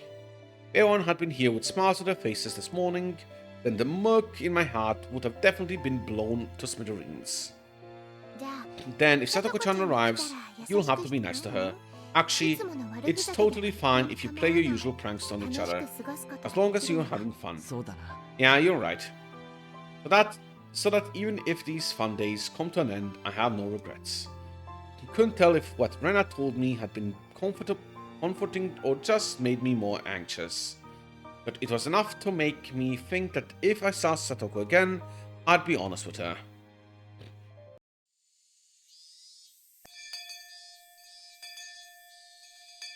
Lunchtime arrived with everyone pushing their desks together like always. Satoko wasn't here. Despite that, we had bento boxes for 5 lined up on our desks. Rika-chan had made a bento for Satoko too. Was Satoko supposed to be here for lunch? Before lunch? Rika-chan was clearly acting strangely. We were talking to her, but it felt like she was too far away to hear us. I'd never seen Rika-chan so downcast. The rest of us started feeling down too. Hey Rena, understood what she had said before pretty well. When we were together, we were supposed to have lots of fun, so we wouldn't have any regrets if the world ended tomorrow. And yet, while I just resolved myself to do so, now we can't all be together. What the hell? Because it was just so sudden, wasn't it? I mean, yesterday was fun, so who could believe it would all end today? No volcanoes had erupted, and no earthquakes or fires had happened either. Cicadas were making the same noises they did yesterday, and the sun remained bright in the sky. It was the same normal day as always. But then why? As I pondered, Rena's chopsticks reached in front of my face and stole the fried chicken out of my bento. No one else wants it, and I will take it. Hehehe, delicious. Rena tossed the entire piece into her mouth and began munching on it, expression one of bliss. I'm an old man. I'm such an old man. Rena, get a leg up on me. Alright. This old man's taking this bit of steak here. Meep, all my food's gone except my rice. Rika-chan, also behind the curl, smiled again, went for someone else's bento. As I sat there, dazed at how quickly everyone had changed, Rena sent a wink over to me. Come on, Keiichi-kun. Live life for the fullest. That way, if the volcano erupts tomorrow, it'll be okay. This is serious. Okay, one of these episodes of volcano is going to erupt. This is serious. I'll be damned if the dried plums and rice are the only things I have left for lunch. I'm taking that meatball. I stuffed the meat into my mouth and constructed a clumsy smile. Played along as if trying to fool myself. But as I did, it rapidly became less and less of an act. Toko still wasn't here, but at some point we had regained our lively lunchtime. We had fun, we smiled, and we fooled around. Thanks everyone. This was definitely the best thing to do. This way, when Satoko suddenly dropped by, we could welcome her with our best smiles. The more I smiled, the more I felt the anxiety from this morning clearing away. Wasn't there a proverb that when something like fortune comes in by a merry gate? I think so. If it's true, then the old man will roll around the floor laughing 24/7. Rena thinks it's true. If you laugh every day, it'll be fun every day. Rena has a way with words. Then, should we try it out? Aaron took a deep breath, then brought their faces together, locking shoulders. And then... Aaron laughed uproariously from their stomachs, trying to laugh out all the bad stuff accumulating in them. By the time my bento boxes were empty, Aaron was right as rain. Were they though? Higurashi when they cry. Were they really though?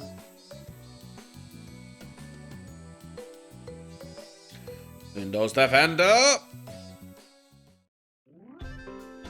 Having heard our friendly banter, Tomita and Okamura walked up and timidly spoke to us. Excuse me, Mabara-san. To interrupt you, fun, but we need your help with something. They grinned dryly and scratched their heads. What could it be? Want to know how to remove the censor bars in pool magazines? By the way, don't believe what you hear about the butter doing the trick. Total superstition. You can't use an eraser either. Wait, what? Seriously? That's not what we're here for, said Tomita-kun, elbowing Okamura-kun. Actually, our ball got caught in the gutter on the second floor. We were thinking you might be able to reach it since you're tall. I see. Asking upperclassmen for help comes with its own price, you know. I'm not cheap. You can't buy me out so easily. Tomita-kun and Okamura-kun conversed for a short while, then gave a reply. We'll give you the right to take a nap during class, Nara-san. How does that sound? What do you mean? I can sleep in class whenever I want. Why do I need your permission for it? Oh no, you can't. The next time you take a nap, we'll tell Sensei about it. I see how sly. You little... Where did you learn to bargain like that? Sorry, it was just a little joke. Come on, Kei-chan. Why not just cave into your underclassmen's threats? Cuckoo. Now that Mion was getting on my nerves, suddenly it came to me, and I took Tomita-kun and Okamura-kun's hands. Alright, I surrender. I'll get your ball for you. So give me all the rights to nap time. Huh? Okay. Look, Mion. Now I have the privilege. But you don't, do you? Tomita-kun, Okamura-kun, tell on Mion as soon as she falls asleep. Got it? Yeah! Ren and Rika began to cackle at Keiichi-kun's victory. I wasn't sure how the ball managed to get stuck up there. It was planted firmly in the school building's second floor gutter. Hand me the stick. Should be able to reach it. Here we go. I took up a ball pole, poked the ball with it. Damn, it's hard. Come on. Oh, he got it! Got him, Mabara-san. Thank you so much. The ball rolled down the gutter and fell behind the school building. Underclassmen ran over that direction, leaving me by myself. Mission complete, I guess. Sheesh. There was still a lot of time left until lunch break was over. Guess I should go back to the classroom. Absorb myself in silly conversation with everyone and wait for the afternoon classes. And he's gonna see Satoko. That's when I thought that and turned towards the entrance, someone suddenly called out to me. Uh-oh. Harbinger of everything's going to shit. Oishi-san. Hello there. Good day. Sorry to bother you during your lunch break. There's a middle-aged man I didn't know. Or maybe I'd passed him a few times and I'd seen his face, but I didn't know him. When his half smile deepened, something within me shuddered with fear. There was no basis for that, no reason, but I shuddered. I was somewhat confused about those emotions, not quite understanding them myself. There was one thing I could say though. Nobody but teachers and students should be at school. This person shouldn't have been here. Felt less of a tremble and more of a sense of dread, like a caterpillar brilliantly colored in garish, bilious greens was crawling around my forehead. feeling of disgust that neither itchy nor gross could describe as the frizzy, dreadful hair rubbed against my brow. I don't even want to see his face. I want to jump back and run away. Unpleasant feeling for which I didn't even know the cause. Other side of myself has nothing but questions. Hey, what are you doing? Why are you disgusted by this? This is the first time you met him. It's rude to hate someone for no reason. No answers were coming. I held my silence, waiting a damp sweat running down my forehead. When he saw that, Oishi thought maybe he was being intimidating and gave me a relaxed smile. Oh, please excuse me. I'm no one suspicious, I assure you. Nufufu, I'm Oishi from the Okonomiya Police Department. Wait, where did I put my card? Huh? What? This is... What? He fished through his pockets, then finally found his police ID and showed it to me, grinning dryly. He may have been trying to use those clumsy-seeming actions to ease my anxiety, but could definitely say it didn't work. Why was I this nervous? There was a reason, of course. If I wanted today to be the same as before, then today didn't need someone who hadn't been here back then. The fact that a man who wasn't here yesterday showed up today meant that today would be different from the day before those. That would mark the end of the fun and the happy days. I gulped and erased that ominous conclusion from my mind. Calm down, Keiichi Mibara. It's just an old guy who looks kinda perverted and came from the police department. Don't go deciding that all the fun times are over. He just came here because of his job. Yeah, just for his job. If he's working, then he would normally go to the teacher's lounge, right? The fact that he spoke to me, yes, it must have been to ask where it was. Are you looking for the teacher's lounge? You just have to go through the entrance and didn't want to look at this man for another second, so started pushing things along. Oishi, however, didn't seem to have any interest in the teacher's lounge. Oh, I don't have anything to do there. Could I get you to call a friend of yours, who may be so bold? Nufufufu. A friend? Who? Rika? A girl. Could you call Sadako Hojo for me? My consciousness grew faint, like I was about to pass out. Yes. My anxiety was realized. The dreadful, disgusting caterpillar was looking at me, about to crawl into my ear. Its frizzy, dreadful hair was touching my ear cavity. That's how bad it felt. What does the police need with Satoko? No. It's nothing important. I just had 2 or 3 things to ask. I'd like if you could cooperate with me.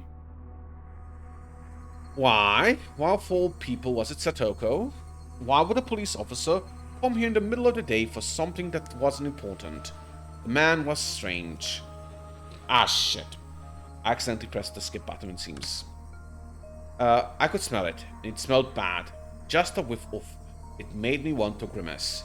I knew that this man couldn't possibly be here to deliver a lost wallet or anything. I couldn't imagine what he needed from Satoko, but it had to be something unpleasant. My throat stung with burning pain.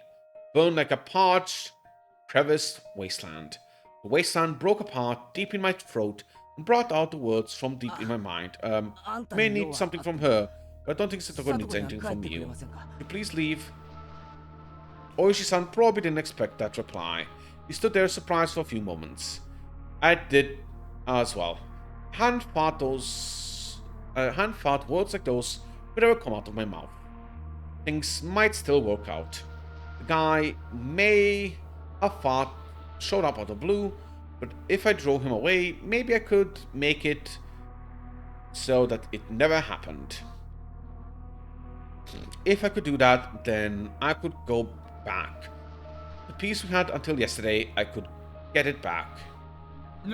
Well, you sure are strict.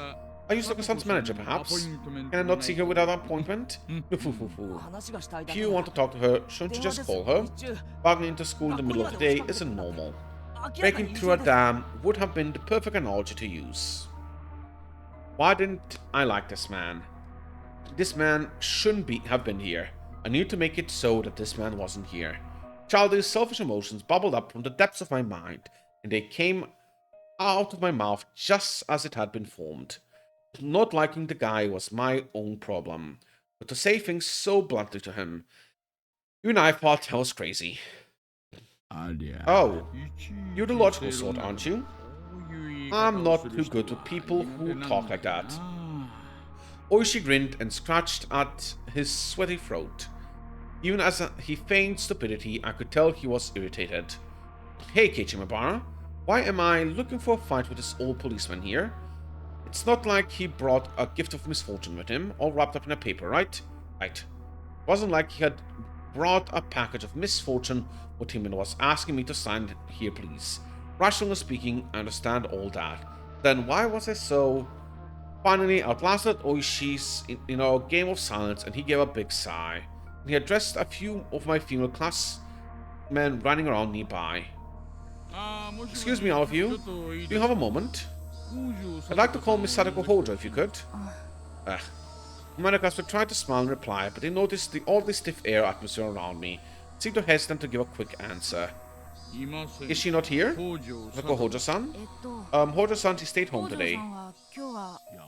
Stayed home? His face remained smiling, but his tone was clearly one of ill humor.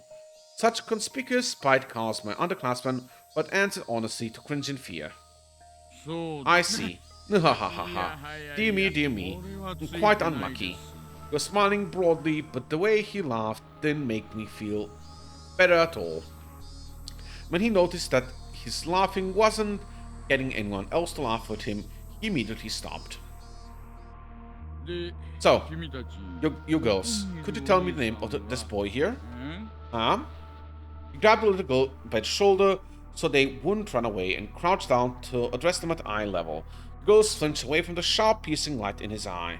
In exchange for their release, they didn't resist and told him my name. I see. Keiichimabara-san, is that it? He said my full name. That was all he said, and yet I couldn't help but shudder. It was like he grabbed me by the collar just with those words. Oh, could you be the son of my Bara family I heard so much about?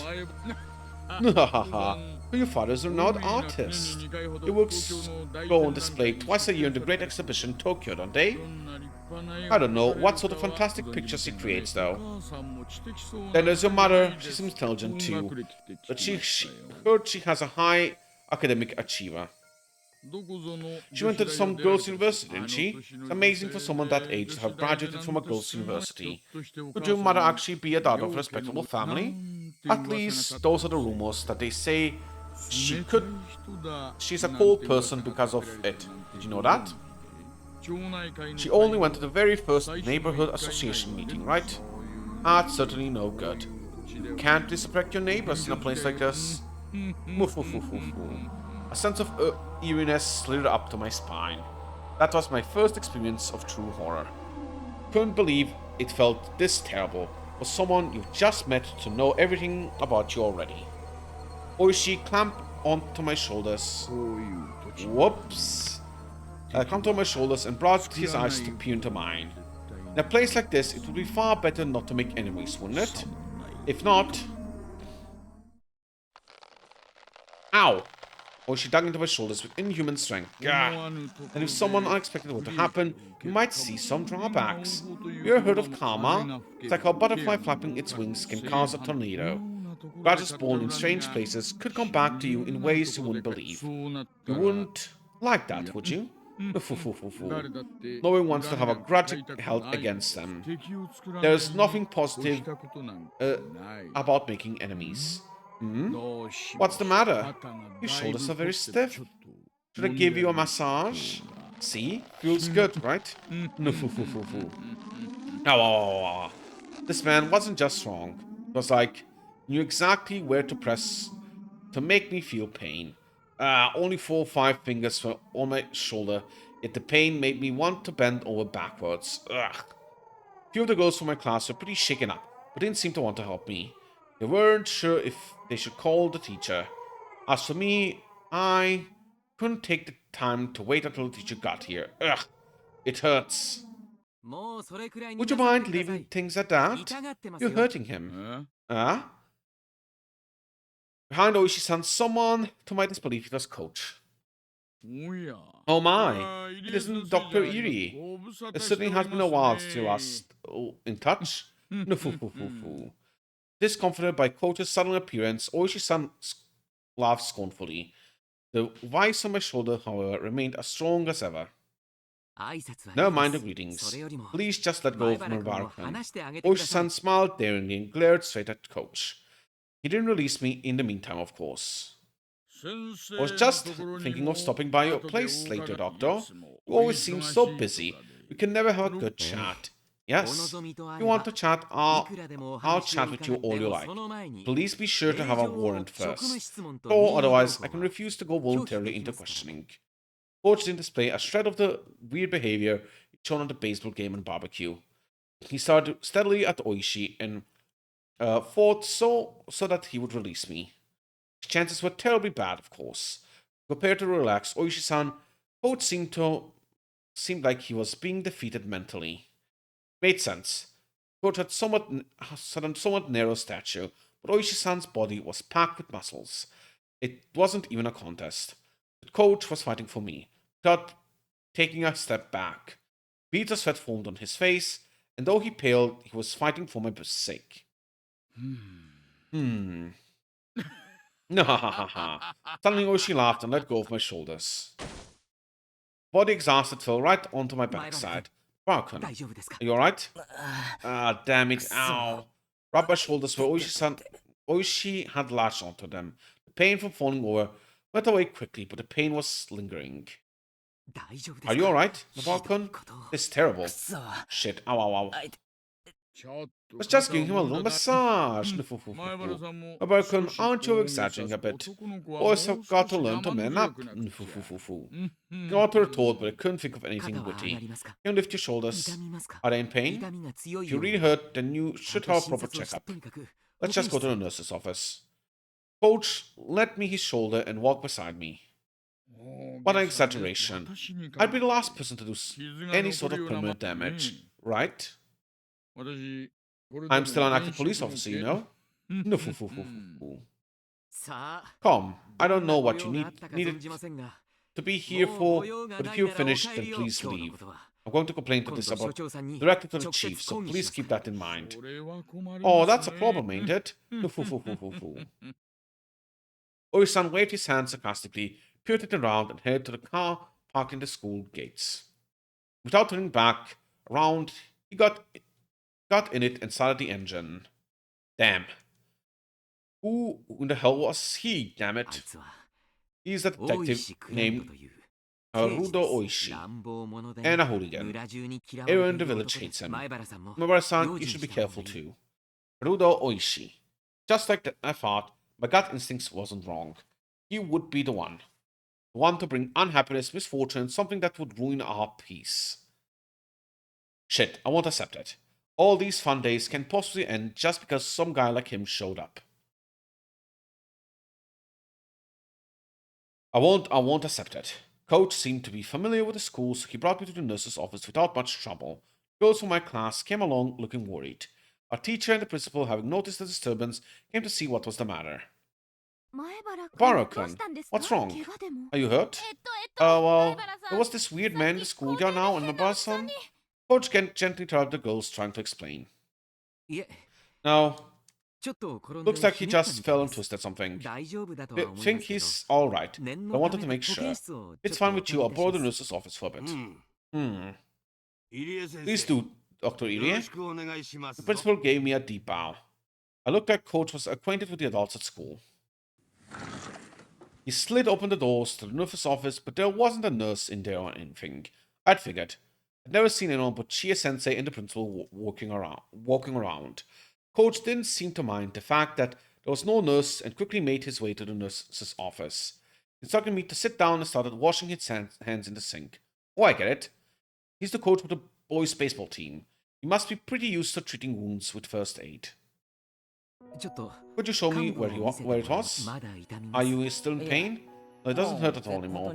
I'm fine, really. Rolled up my shirt and showed him my shoulders. No bruise, not even nail marks.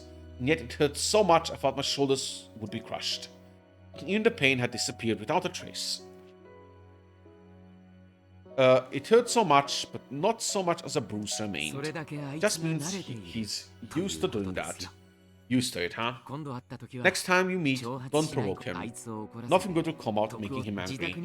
If you go home with a uniformed policeman by your side, your family wouldn't like that, would they? Well, you're right. Still, what happened? Why did you end up fighting with him? He came and said he needs something for Satoko. Ah? Satoko-chan? Kota's gaze lowered and his expression clouded a bit. Somehow, the gesture seemed to be saying Oishi-san was bound to come to Satoko, and did. And that was no laughing matter. Coach fell silent in thought. Quickly, he took a compress out of the first aid kit and put it on me. Does he still plan on clinging to Satoko-chan? He's a persistent man, I'll give him that, like a snake. Coach mumbled to himself. Think? Does that Oishigan guy go to Satoko's place a lot? Coach didn't answer, but the lack of denial served well enough. What on earth did the policeman, probably a detective or something, need from Satoko? What mistake had led to a detective to cling to the sweetly smiling Satoko? Maebara-san? Alright, you just moved here, didn't you? Yes, I did, but... Have you ever heard anything about Yoshida-sama's curse and about Satoko-chan? Well, I knew a few things about it, certainly. Satoko's parents were damn proponents, and their accident death was because of the curse. You mean that?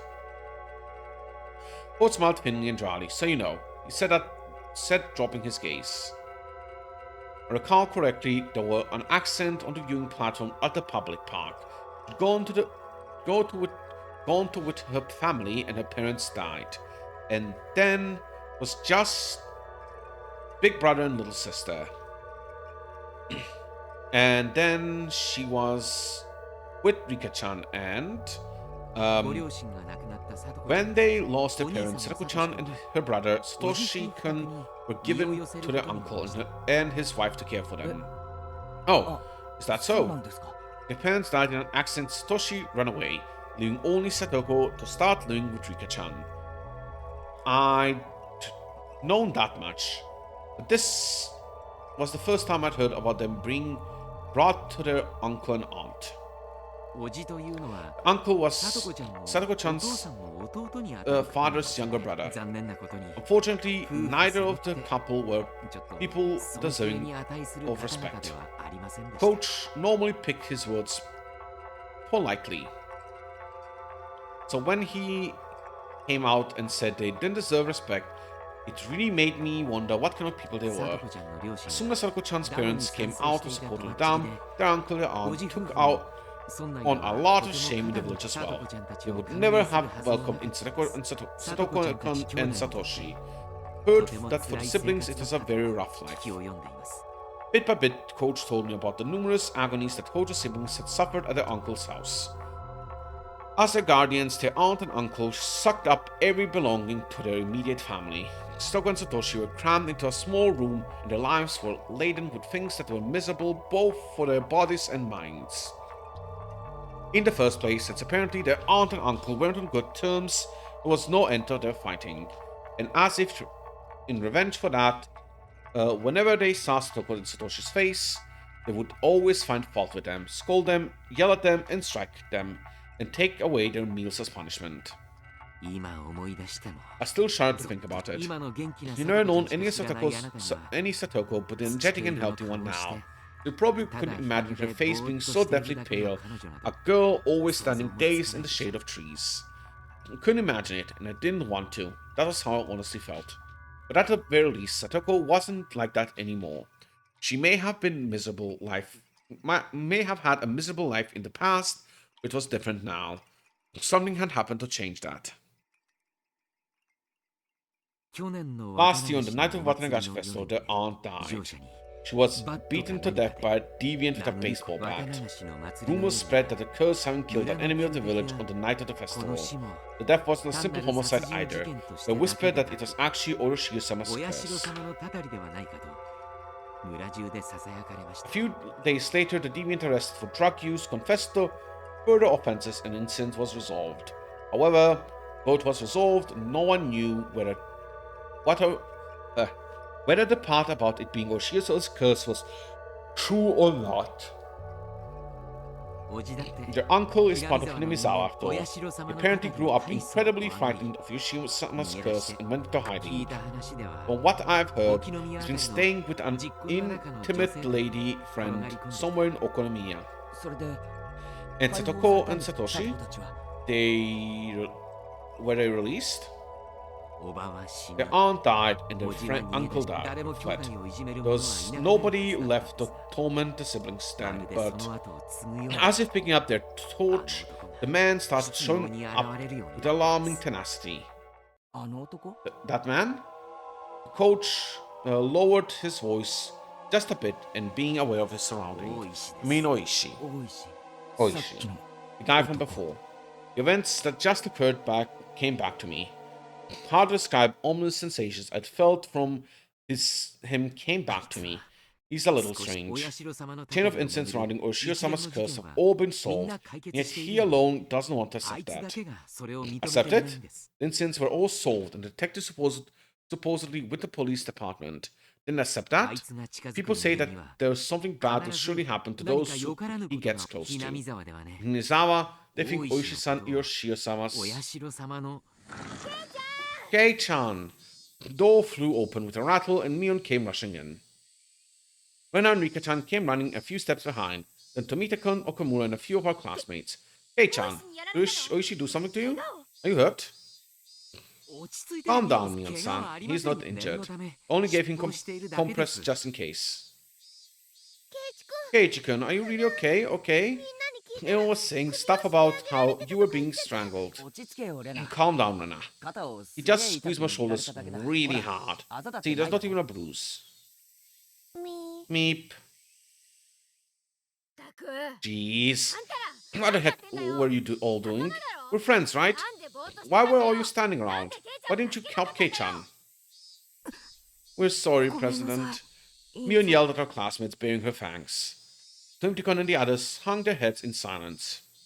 Quit it, Mion. Tomita-kun and the others weren't even there. Stop blaming them.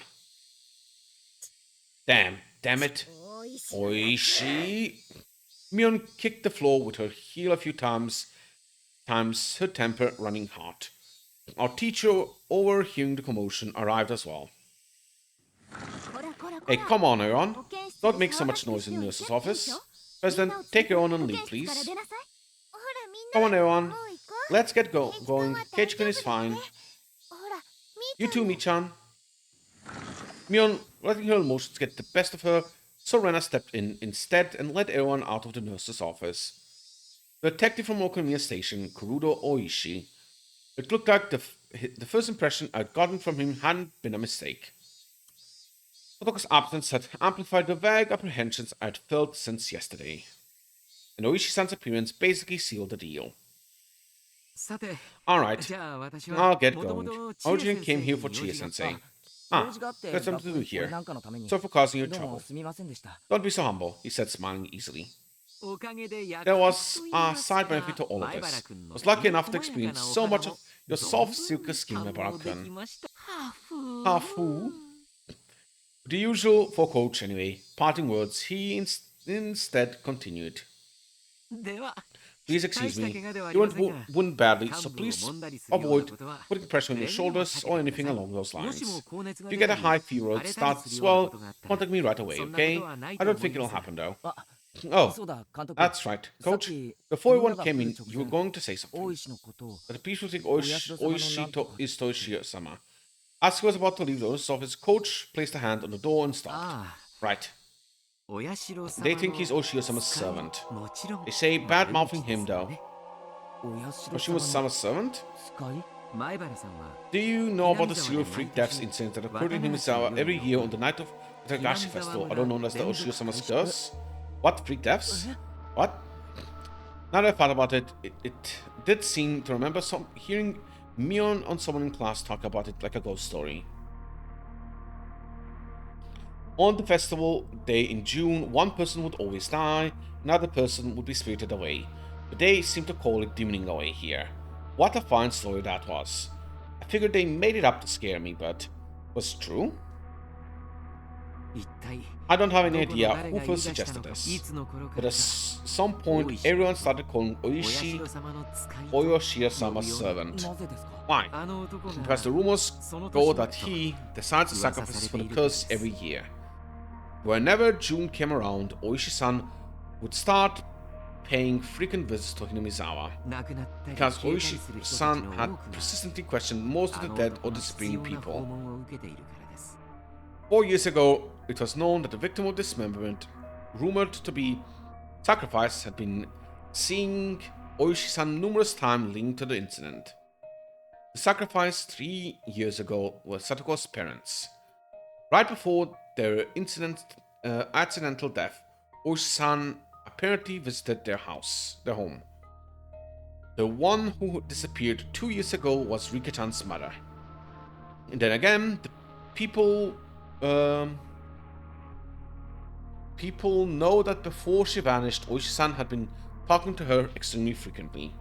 The one who disappeared last year, Satoko's older brother, Satoshi. Satoshi too had apparently been approached by Oishi many times before he vanished. And then this time Oishi-san was trying to contact Satoko. This is not a freaking joke. There are rumors, my bar-san. There's just some rumors to that effect. A hand said that because of the rumors Oishi-san being Oshio-sama's servant, or his contacting someone foreshadowing who would be the sacrifice that year.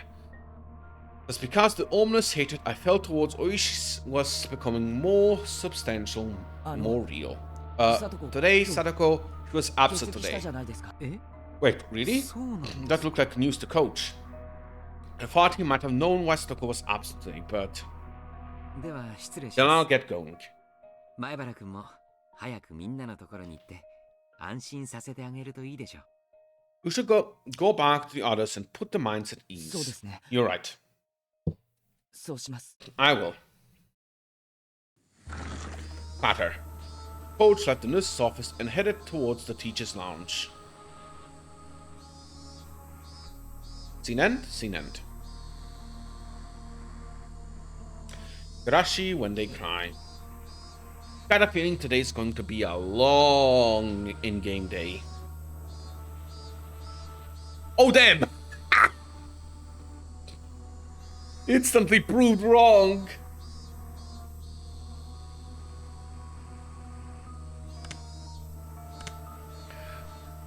Today was gonna be a short chapter.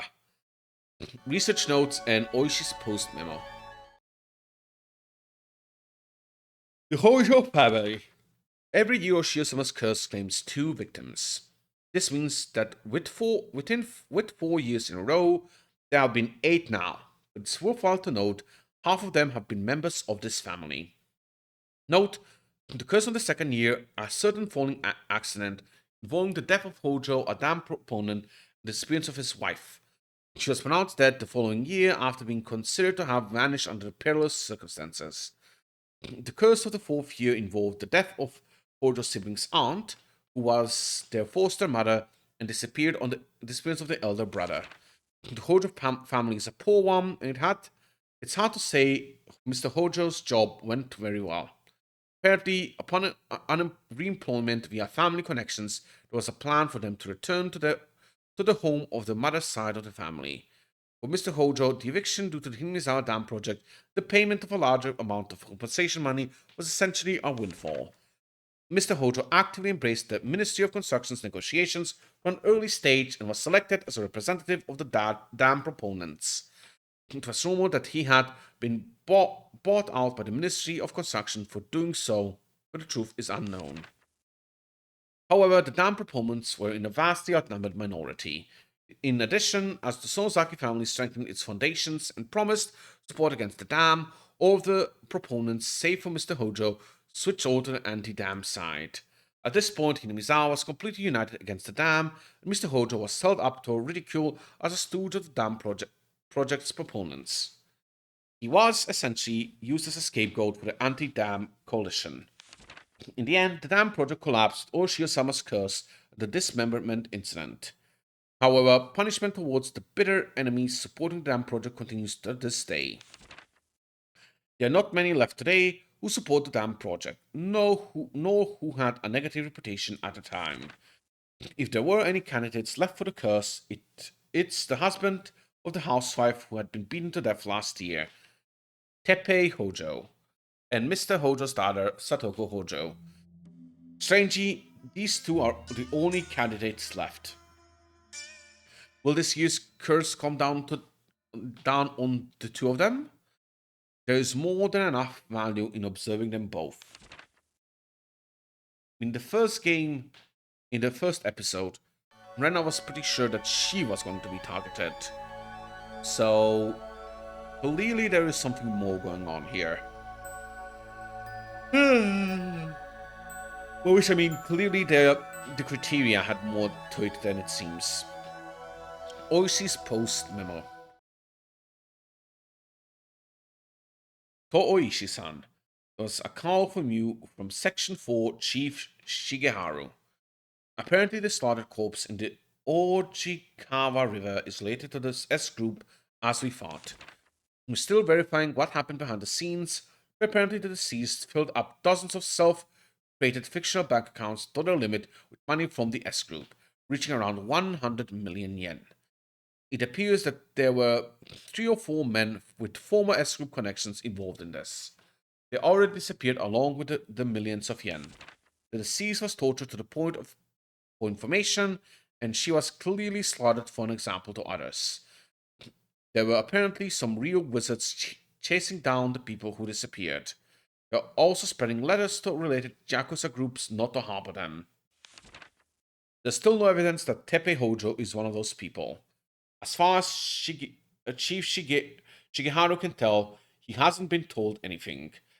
He was her pimp, but didn't trust him at all, did she? Teppei Hojo has left the apartment in Okonomiya and has returned to his former residence in Hinamizawa. Uh-oh.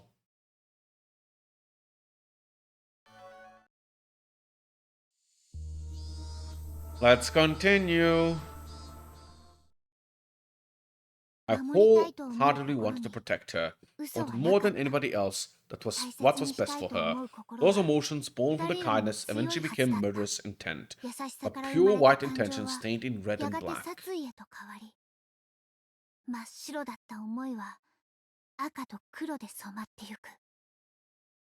And even as I understood that, it meant the destruction of the day-to-day life I wanted to protect. Tatarigoroshi. Where did it go wrong? Looking for the answer, the tragedy spreads even wider. Alright. So, Satoko's, what's it called? Uncle will be murdered. It will seem like it's one of us. Is that it? It always seems like it's one of us, but okay. Is Hojo-san staying home today too? Furuta-san, do you know anything? The teacher's voice wasn't critical, but Rika-chan hung her head, unable to answer, and felt really bad for her. The teacher called Rika-chan, and they had an exchange in hushed tones at the dais. At first, Rika-chan said that Soko's fear had gone worse, but everyone in the class knew it was a lie. Because every day Rika-chan brought Satoko's bento with her. Satoko-chan, I wonder what happened. Don't ask me. I'm the one who wants to know the most of all. It was already the 3rd day since Satoko's first absence. Ever since then, I haven't felt good. Until just last Sunday, everything had been so much fun. I had reached out to Satoko like a real older brother and spent time quietly but warmly comforting and comfortable. Why had it suddenly been flipped over? The more I thought about it, the more I thought about it, the world had taken a turn for the worse ever since Oishi arrived. Thinking on it now, maybe the strange apprehension plaguing me that night before Oishi-san had arrived had been a sign.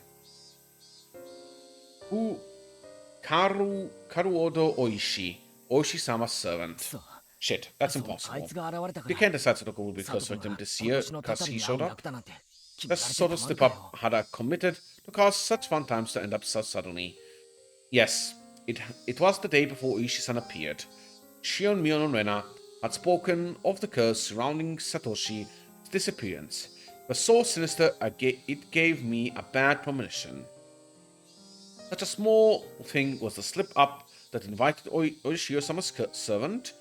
It was absurd. I kept on groaning to myself that I would never accept it ever. I obviously wasn't the only one suppressing my feelings. Mion and Rena were too.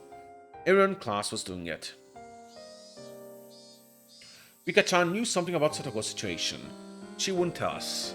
Rika-chan still had a calm attitude, like a cat basking in the sun. But she was being unbelievably stubborn about this whole thing. She didn't want to tell us, and that wouldn't change no matter how many times we asked her. Everyone understood that, so nobody questioned her. If Rika-chan won't talk, then we just have to wait. She might not be talking because it's something not worth saying. There was no persuasive power in reassurance given to an anxious face like that. Mion was being taciturn and just looked up to the sky with a somewhat annoyed expression. I couldn't tell if she was unhappy that Rika-chan wouldn't talk about it with her own friends, or if she was concerned about Satoko's well-being. What about me? Anxiety was suffocating me that day after day. If someone else were looking at me, then maybe I'd look annoyed like Mion did. Tap tap. Someone tapped my shoulders. It was Tomita-kun and Okamura-kun. Ba-san, do you have a minute? Your ball got stuck again? Best have to get it yourself this time. Don't rely on older kids for everything. Didn't feel like going along with them. Was a little unsympathetic with my response. We heard a little interesting rumor. Rumor? Yes. Just thought it might have something to do with that. A rumor.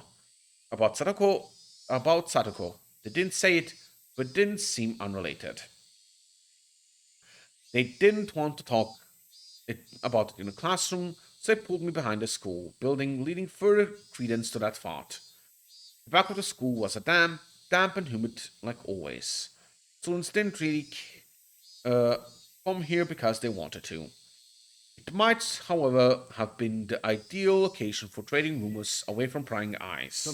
Tomita-kun, Okamura-kun, these rumors, they're about why Satoko is absent, right? I don't know if it is something to do with that though, or maybe. What on earth happened to Satoko? She's sick? Or could she be, like, really sick or injured or something? No, actually, it's the opposite. I heard my grandma saying that she came to buy tofu at her shop yesterday. Oh, Tomita-kun's family runs a tofu shop, said Okamura-kun. She went shopping. Buy some tofu? My voice sounds so stupefied even I can tell. That's understandable. I was worried about what grave illness or injury she had. That person herself had come out and about shopping for tofu. And how was she? Did she look okay? Was she wearing a mask like she was getting better? Or was she using crutches and did she have bandages on?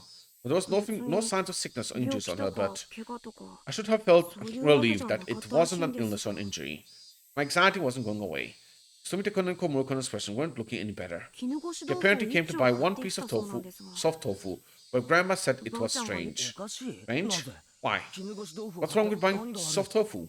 Irritated by how roundabout they were being, I had to desperately fight that irritation from creeping into my voice. Both Kojo and Toretto lived by themselves, and they didn't have that much money, right? So they only buy the cheaper, firmer kind of tofu. They've never bought soft stuff. expensive thing here. Most expensive thing here. Soft or hard, they're both tofu, right? Maybe she just wanted to eat some great tofu or something. Or maybe, but I knew how to spell it, that sounded right. It wasn't anything trivial. It was some kind of important clue. Not the cheap, firm tofu, but expensive, soft kind. Chopping not in the evening after school, but in the middle of the day. We couldn't figure out what those things meant. As I thought about it, Okonomura-kun took his turn to speak. Me next. This is just a rumor, but apparently he's back. He? Who? Who's back? Hojo's uncle. Satoko's uncle. Right, I think Coach told me about him. The aunt and uncle had taken them in after Satoko and Satoshi lost their parents in an accident. Hojo's uncle, they say he skipped town last year and scared of Hoshio-sama's curse. He's really scary and violent, like a gang member. Everything Coach told me came back in bits and pieces. Right. Meant aunt and uncle who had tormented them all the time. I think he said that after their aunt had been beaten to death by the deviant, he ran away to his lover's house in Okonomiya in fear of the curse. Why would she be staying home from school and shopping for soft tofu in the middle of the day? That's because her uncle's back. My underclassman climbed up and looked downwards. There must have been some big hint buried in here. Even if I don't understand it, if I told Mion and Rena about it, maybe they'd know something. Oh, my bad, you two. You were nice enough to talk about it, and I started hammering you with questions. Oh, no, it's okay. Now, we know that she hasn't been in bed this whole time, gravely ill. That's worth something, right? That might be true. But it won't make the clouds on my head fade away. Ah, a Barson over there. Homo cried wildly, pointing over my shoulders behind me. But I turned around and way over on the other side of the schoolyard, near the school gate, I saw a figure trudging forth. Uh-oh. Ah. It's Hojo. I burst into a run faster than I could speak, so that as quickly as possible I could see with my own eyes that she was okay. Sadako! Sadako seemed to be taken aback by me shouting and running over here. Oh, what is this, Keiichi-san? You surprised me with all the yelling and running. Stupid. Enough about me already. 3 days. What happened, Sadako? I was worried. Oh ho ho ho. What a worry out. It was only 3 days. You're such a worry out, Keiichi-san. From listening to her, she seemed like the normal Sadako, but I could tell she was clearly acting strangely. Her smile was somewhat forlorn, and her expression was bad for some reason. Hojo. Are you alright? Were you sick or something? Uta-kan and Gokumo-kan both expressed their concerns. So what happened anyway? 3 days. Do you know what word I was? I do so apologize. I was just giving the house a good cleaning. We haven't used it for a rather long time, so it was covered in dust. Huh? Sadako, what are you talking about? Why would you have to stay home from school to clean the house? Sadako didn't answer me. Instead, she passed by me and headed for the entrance. Gosh, it's nearly about lunchtime, is it not? I'm just starving.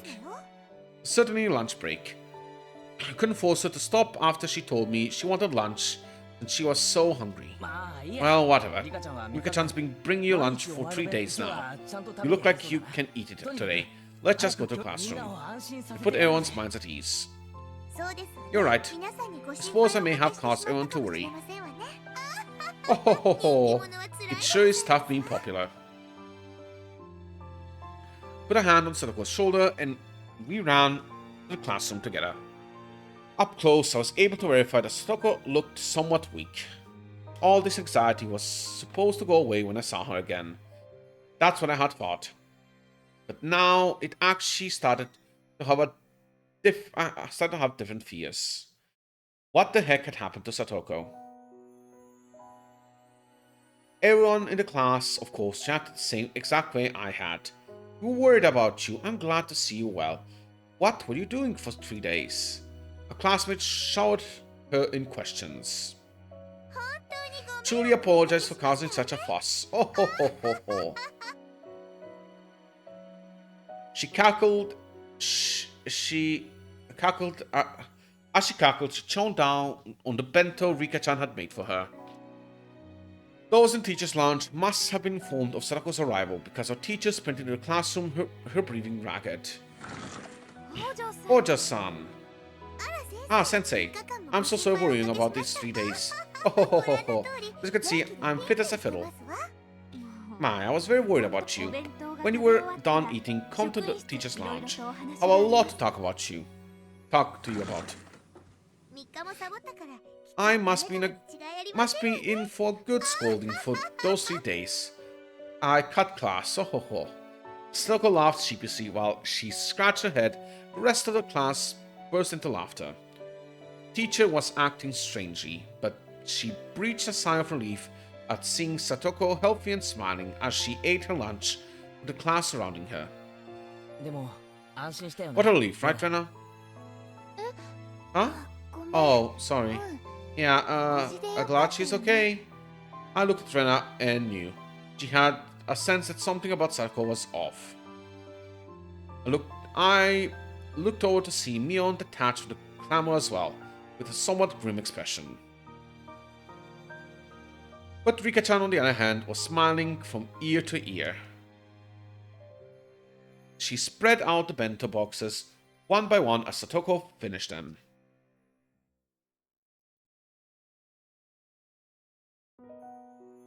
Finally, Satoko was satisfied, and after enjoying a thorough conversation with the classmates, remembered that she'd been called to the teacher's lounge. Such a pain, but I think she'll be angry if I don't go. I'll go with you. Satoko rises from her seat and Rika-chan runs over to her. No apologies, Keiichi-san. I'll be right back after getting scolded. Right. I mean, I could go with you too. We're all comrades in getting scolded in the teacher's lounge since the Korean incident, right? That won't be necessary. Keiichi should mind his peace while we are away. Rika-chan's words were gentle, but the firm rejection was clear in her eyes. The two of them exited into the hallway, walking shoulder to shoulder. After seeing them off, the class breathed a collective sigh of relief, broke apart, and went back to their usual lunch banter. We, however, couldn't get back to how we usually were. Not I, not me, and of course not Rena. They stared at the classroom exit Satoko and Rika-chan had left through, their expressions a little distant and grim. We're all friends. So isn't that right? I blurted out something strange, so Mion and Rena turned around with a dubious expression.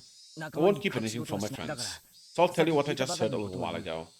I told them the stories I heard from Tomita-kun and Okumura-kun earlier about the tofu shop and how Satoko's uncle had apparently come back, all at once without letting them speak.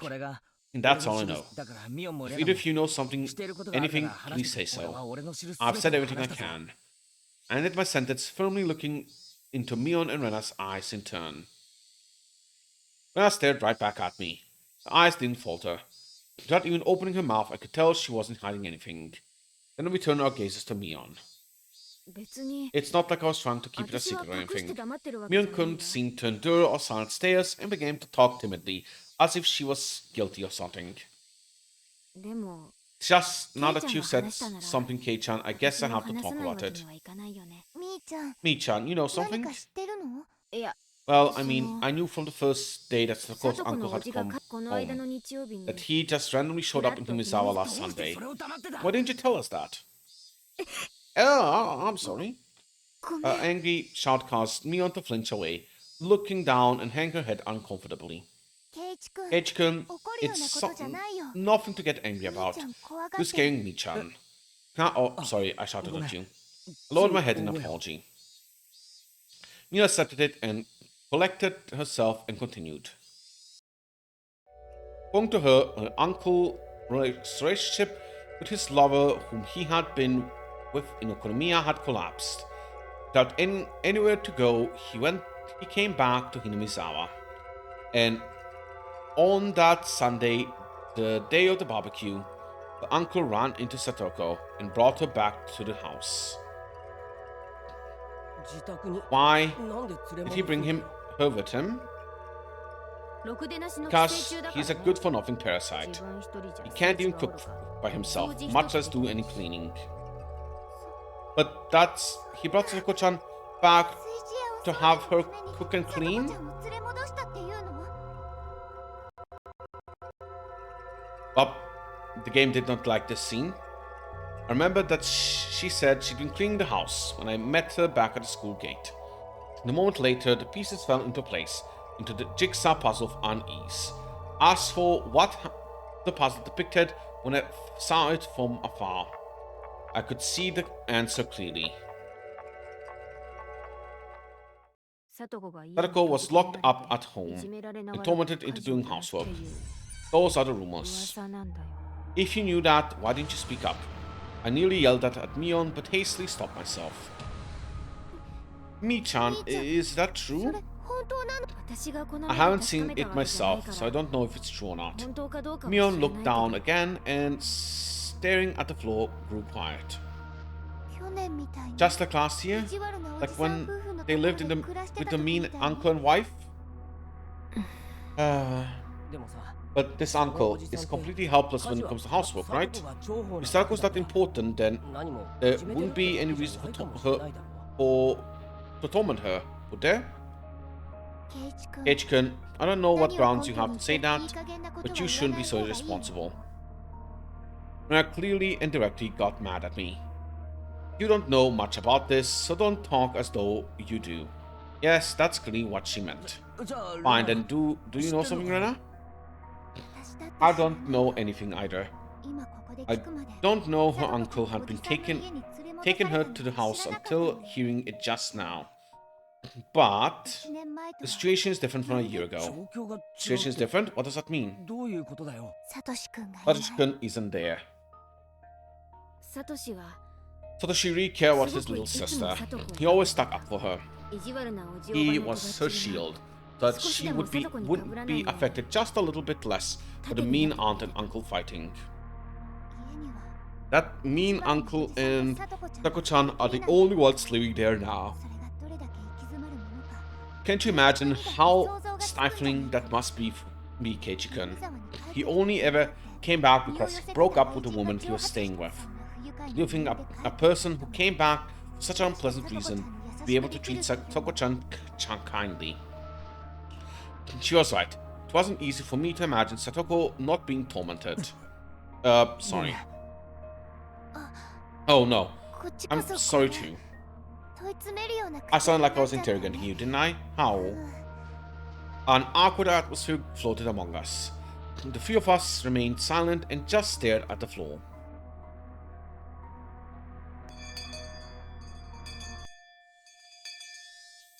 Finally, we heard the principal's bell ringing. The teacher came back with Satoko and Rika-chan at her side. Alright, we're starting afternoon class. Class president, please. Everybody stand up. Oh, I'm sorry. How rude of me. I couldn't read anything from Satoko's vaguely sheepish expression, but giving the cloud a look, Rika-chan was waving behind her the stuff to laugh off the disquieting story I'd heard from Mion.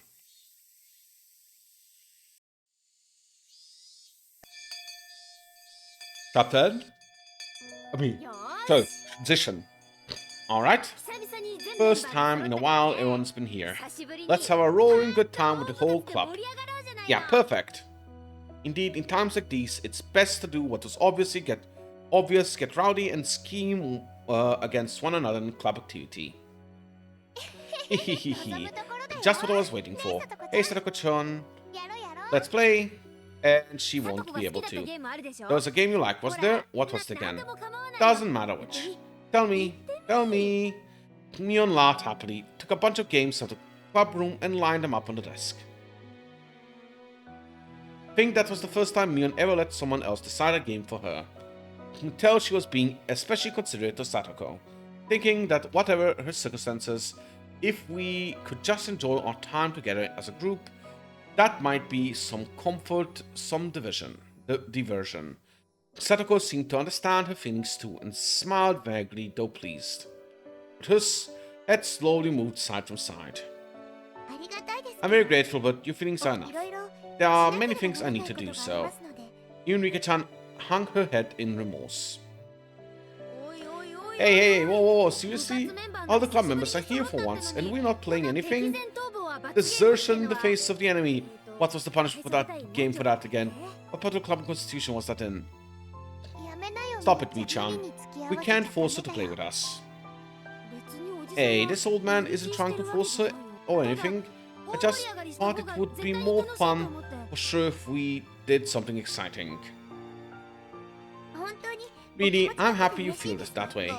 Don't worry, next time we meet, you'll see. I'll get you all caught in a gigantic trap.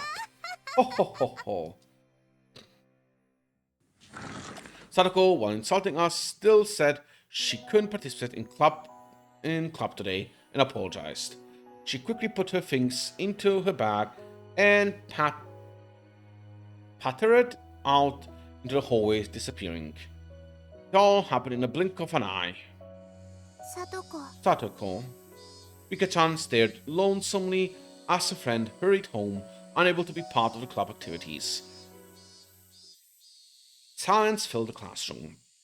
Both the cheerful voices of the classmates in the schoolyard and the voices of the cicada sounded like they were coming from some faraway world.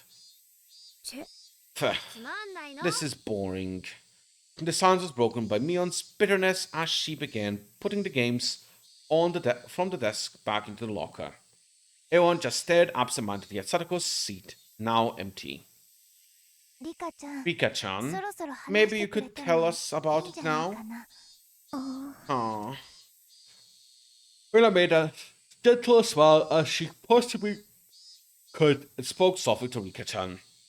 Even without hearing it from her, we pretty much knew the situation at this point.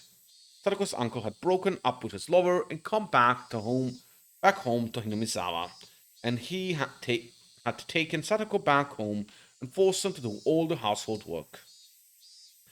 And that all had to be pretty rough on her. Thinking this was common knowledge to everyone, I skipped the important part. Is it really bad? Maybe Mion and Rena wanted to ask the same question. Nobody spoke, we all stared, waiting for Rika-chan's reply. Rika-chan still didn't answer us. We were hoping for her to say no, but her silence was a bad enough sign. Last year, was it? It was like this when both her uncle and wife were here, right? Yeah. At the time, they were mostly just being caught between their aunt and uncle fighting. One of the ways we helped out was with the club, reducing her time at home as much as we could, but he's making her do chores now, so she can't stay at school either. Shit. Satoko's not a slave. Who do you think you are, ignoring your own inability to live properly and basically putting Satoko under house arrest? When you think about it, isn't it really strange? We need a lot of circumstantial evidence, but isn't this abuse? And we notify the police or something? You're right. If we had evidence she was being abused, I think we could tell the police. And we can't talk to the region's welfare people. Can't we talk to the region's welfare people about this? Mion and I kept saying police, police, as though we were nothing, but Mion's response sounded like she thought we were a little naive. It's easy for you to say that. Have you thought about the risk of actually getting proof? What do you mean risks? I think it was 2 winters ago. We reported it to the Child Consultation Center. We told them that there were abuse happening and to do something about it right away. Ah, you did? What happened? The person came as soon as we called. She interviewed Satoko and Satoshi about what was going on. Their uncle and his wife too. I can understand about Satoko and Satoshi. Wouldn't it be not so good to talk to the aunt and uncle? They said they'd base their judgment on what they heard from both sides. Great of them, wasn't it? So, what did they decide to do? Wait and see. What do you mean, wait and see? The uncle really studied up on his stuff. By law, you can't call it abuse unless assault or child neglect had been established. They provoked and prodded Satoko and Satoshi a lot, but never left any real marks on them. They were pretty much eating 3 meals a day and had beds. And there weren't any recordings or something like that to prove that they'd said or done anything that could cause them psychological trauma. None of the villagers had ever actually seen them being violent either. No matter how mean you are, you wouldn't act so violent in front of other people. Nobody would. Then what happened? The welfare officer apparently went to a visit on the same day each week for a while. The aunt and uncle knew they were being watched, though, and didn't torment them in any way that would stand out. Of course, that wasn't the end of it. You mean they ramped up how malicious they were being? Mion sighed and nodded. Aunt was really damn stubborn. She's one of the most spiteful people I've ever known. Apparently she was doing some pretty disgusting things. Sadako was like a doll that did nothing but breathe by the end of it. So what? In the conclusion, does that mean they never should have contacted child welfare in the first place? Understand? Got proof of abuse so clear everyone could see it. There's nothing we can do. In fact, it might even make the situation worse. We messed up pretty badly. After hearing that, even public organizations, one thing that they thought was dependable, couldn't do anything. Everyone hung their heads. In other words, until we have clear evidence of abuse, we shouldn't notify anyone. Well, I mean, basically, yeah. I considered Satoko's current situation. She was brought back to her house. It was a little difficult to call that abuse. She was being tormented and forced to do chores. How she was being tormented would be the key. For concrete evidence, it would be difficult to prove. If she had some kind of external injury, that would work. But as far as we could tell, from today, she had nothing like that. Being forced to do chores, that was a bit weak too. There had to be better evidence that she was, without a doubt, being abused. I know. The uncle had ignored Satoko's existence for a whole year and went to live with his lover in town. Didn't that fall under one of the definitions of abuse that Mion had mentioned? Child neglect? Yeah, it's a perfect case of child neglect. What about that, Mi-chan? If her uncle weren't here now, it could be recognized as child neglect. But he's living with her at the moment, isn't he? They were apart before, but if he said something like he'd changed his heart and decided to live with her, they might just wait and see again.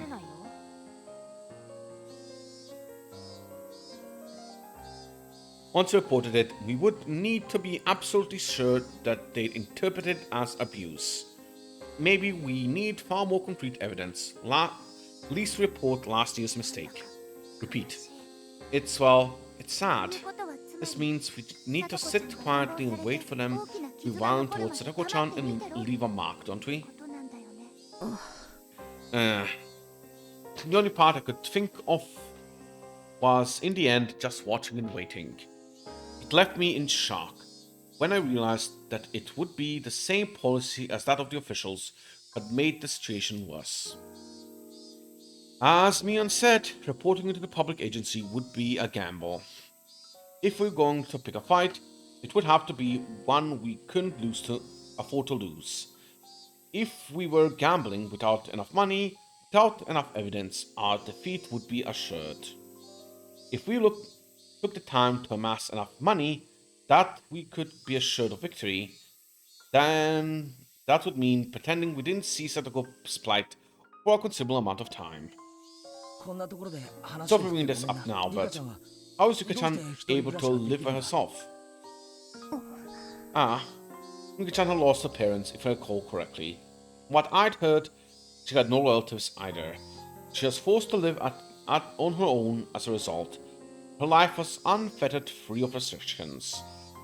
If she could somehow grant that freedom to Sadako too... I mean, Yuka-chan, you're living without your parents, right? Don't kids with no guardians have to go to orphanages and stuff? Keiichi-kun, that's cruel.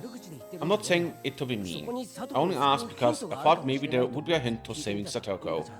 Yuka-chan, sorry if I offended you. Yuka-chan shook her head and not particularly disturbed. Well, you see, it's because I'm considered the mayor's daughter. Let me explain. The mayor, old man Kimiyoshi, is Rika-chan's guardian. He got official permission from the governor of the prefecture. Huh. She got adopted? No, not adopted. You can be someone's guardian without being in the same family. Oh, I get it. Rika-chan lives by herself, but by law, she's considered to live with the mayor, right? Yeah, basically. That's how Rika-chan avoids being sent to an orphanage. Actually, it would be child and family services, not an orphanage. Me, I don't understand the hard things, but anyway, she's right. Interesting. You should say that to Mion.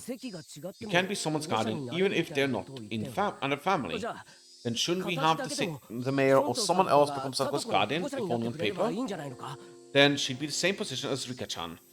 And she could go back to her old life. Too bad it won't work. I mean, her uncle is supposed to be her guardian. Wait a minute. You lost me there. What's a guardian exactly? Anyway, in legal terms, a guardian and a parent aren't necessarily synonyms. So whoever was actually looking after her at home would be considered her guardian. Then her uncle isn't her guardian. He left Satoko by herself for so long. But if he insists that he's her guardian, then that's it. It's been a few days since Satoko was taken back to her house. Her uncle's been paying for her meals since then, right? He's sort of looking after her, so he'd probably insist. And even though he abandoned her for a year, he already looked after her for the whole year before that. But the mayor doesn't have that kind of history. So then, if both the mean uncle and the mayor requested guardianship at the same time, the uncle would make more sense. No, but he'd have better chances. Same guardian refers to a person actually caring for her, right? The uncle actually had a bed and food for her. The mayor would just have his name, wouldn't even be a contest. Then, shouldn't the mayor just start caring for her for real? He'd be her guardian in name and reality if he did. He just needed to shelter Satoko. That might lead to her uncle being desperate to take her back, but will stubbornly refuse him. It won't be that easy. Satoko is a grown girl, you know? It's not like giving someone a cat. You're asking him to take care of a real person. Then coach. What about coach? Coach said, I don't know, he's got a lot of money, right? Said it's himself. And if he's not her true father, Coach could become her guardian. Coach would be great at taking care of her. Stop that. Stop thinking of Satoko like a pet. All you're doing is talking about pushing her onto someone else. You need to think more seriously about how much responsibility it is to care for another human being. Did you ask him? Did you get an actual promise from him that he takes Satoko under his care? No, I didn't. But Coach would definitely say yes. Well, fine. Even considering the 0% possibility of Coach saying it was okay, then what? It still wouldn't work. He couldn't become a guardian all by himself. That's right. Coach didn't he say it himself because he was alone, so he couldn't do it. Shit, what the hell? Why is being single such a disadvantage in this society? Then all you have to do is marry into a wealthy family, wouldn't you? Is there anyone that wealthy in Hinazawa? I'm not sure. See, it's not simple. It's hard to adopt someone. And you ain't going to thinking you push Satoko onto someone else just for a little while. You're being naive, Kei-chan. Shit, damn it, what the hell? I'm desperate thinking of how to save Satoko, and all you say is no. Can't you? You're being really mean here. Don't you care about Satoko at all? Are you even worried about one of friends for a bit? What do you have to say for yourself? I didn't mean that, but it just won't be that easy and not that difficult of a problem. We just need to have some rich people look after Satoko for a while, that's all. Right, what about your family, Neon? You always brag about being how great it's one of the three families, whatever, don't you? What you said, you must live in a gigantic house. My house? No, that won't happen. My grandma would never allow it. And what about your relatives in Okuniya? What I heard, they're living in a luxury themselves. There's plenty of shops your relatives manage in town, too. The families are basically millionaires, aren't they? No, that won't work. Going to Konomiya is even more out of the question. My father, he'd never let it happen, ever. Hey. Normally you act like kind, mighty, bigwig, and now you're being all spineless? Keiichi, you idiot. What the hell? Are you going to sit by and watch her for supper? That's not it. I don't, but I mean, I want to help her as much as you. But that's different. A different story. How is that different story? How can you be so cold-hearted? Your friend is in trouble. What are you if you don't rescue her? You're our president, our club president. Save her from this crisis. You don't save her right now. You're not a friend. You're not even human. I don't know if you have humanity left in you. Are you listening to me, Mion? My emotions all explode all out of me. I didn't even get a chance to say anything in response. Just wanted to make Mion agree with me, even if I had to force her. If she did, Sadako's problem would be solved. If pushing her would solve the problem, then I'd push her as much as I need to. Why aren't you saying anything? I'm asking you, asshole. Well, say something to me, Sonozaki. Me? Nick. Mia looked down with a grim face, sobbing.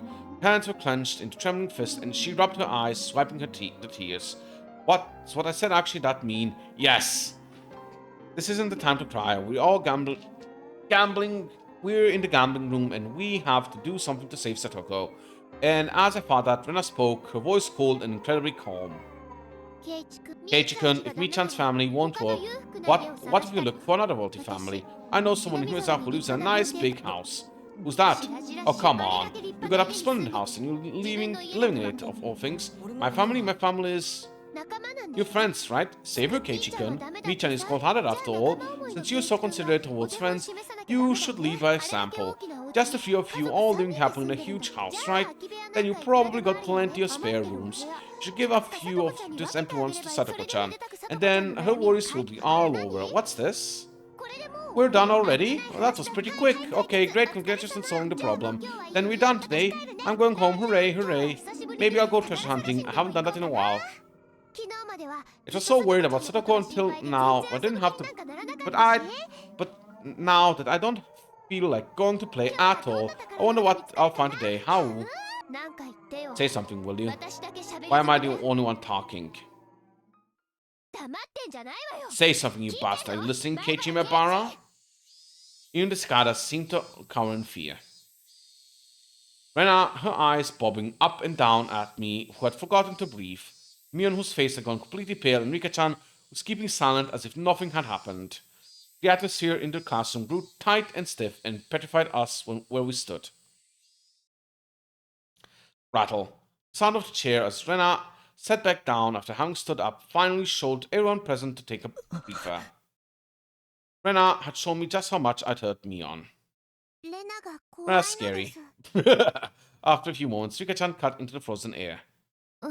Yeah, I'm sorry, Rika-chan. Mi-chan, I'm sorry to you too. I don't have to apologize to you, do I, Keiichi-kun? Yeah, I'm sorry. I'm sorry for being unreasonable. Were you saying all that to me before? You said it while glaring at Mi-chan. So I totally thought you were talking to her. Rena had such strength that you wouldn't have imagined it normally. All I did was spotting terrible things as a wave of violent fury passed over me. I couldn't contend with her. Mion, I'm sorry. I lost my cool. Come to think of it, I didn't understand what had gotten into what gotten me that riled up. Thought of myself as Satoke's Nini, so I only had good intentions.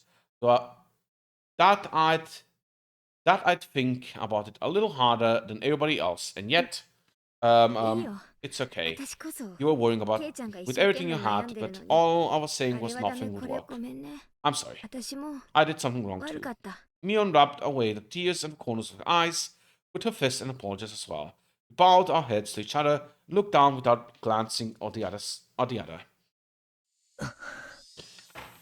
Someone, I don't know who, heaved a sigh. Satoko being tormented had been known about since last year. How had the tragedy back then saved Satoko? How had it brought it to an end? Right. In the end, nobody could do anything. All they could do is bear it patiently and wait for those agonizing days to end. That's right. The one who brought an end to those terrible days was some crazy drug addict nobody knew. On the night of Tatarigoroshi last year, the mean aunt had been beaten to death. But it hadn't been done to save Satoko and Satoshi. Right. It was just a coincidence. Satoko's friends who needed to do something for her most of all could do nothing. The incident may have been a tragic one, but from Satoko's viewpoint, it was nothing less than a miracle. Yes, a miracle. A miracle miracle one could only wait for. I is waiting all I can do. Not for evidence or abuse. Not for something that minor. Huh? Wait. For what? A miracle. No one made fun of me for using such a crazy word. We couldn't come up with any solution, so it was the only thing we could do. We're powerless. One word would drop me on was the finishing blow. It was hot. My body was sticky with sweat. The worst month, June.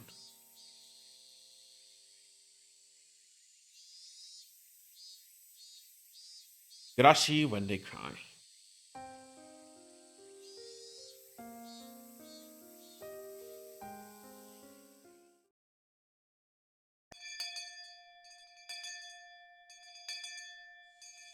I walked forward quite a ways, then turned right where the rice fields ended.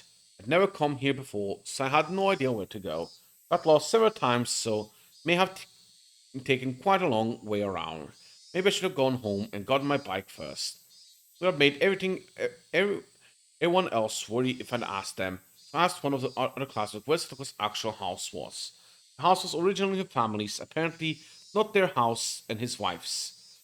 The house had been bigger, so they had taken it for themselves. Right here.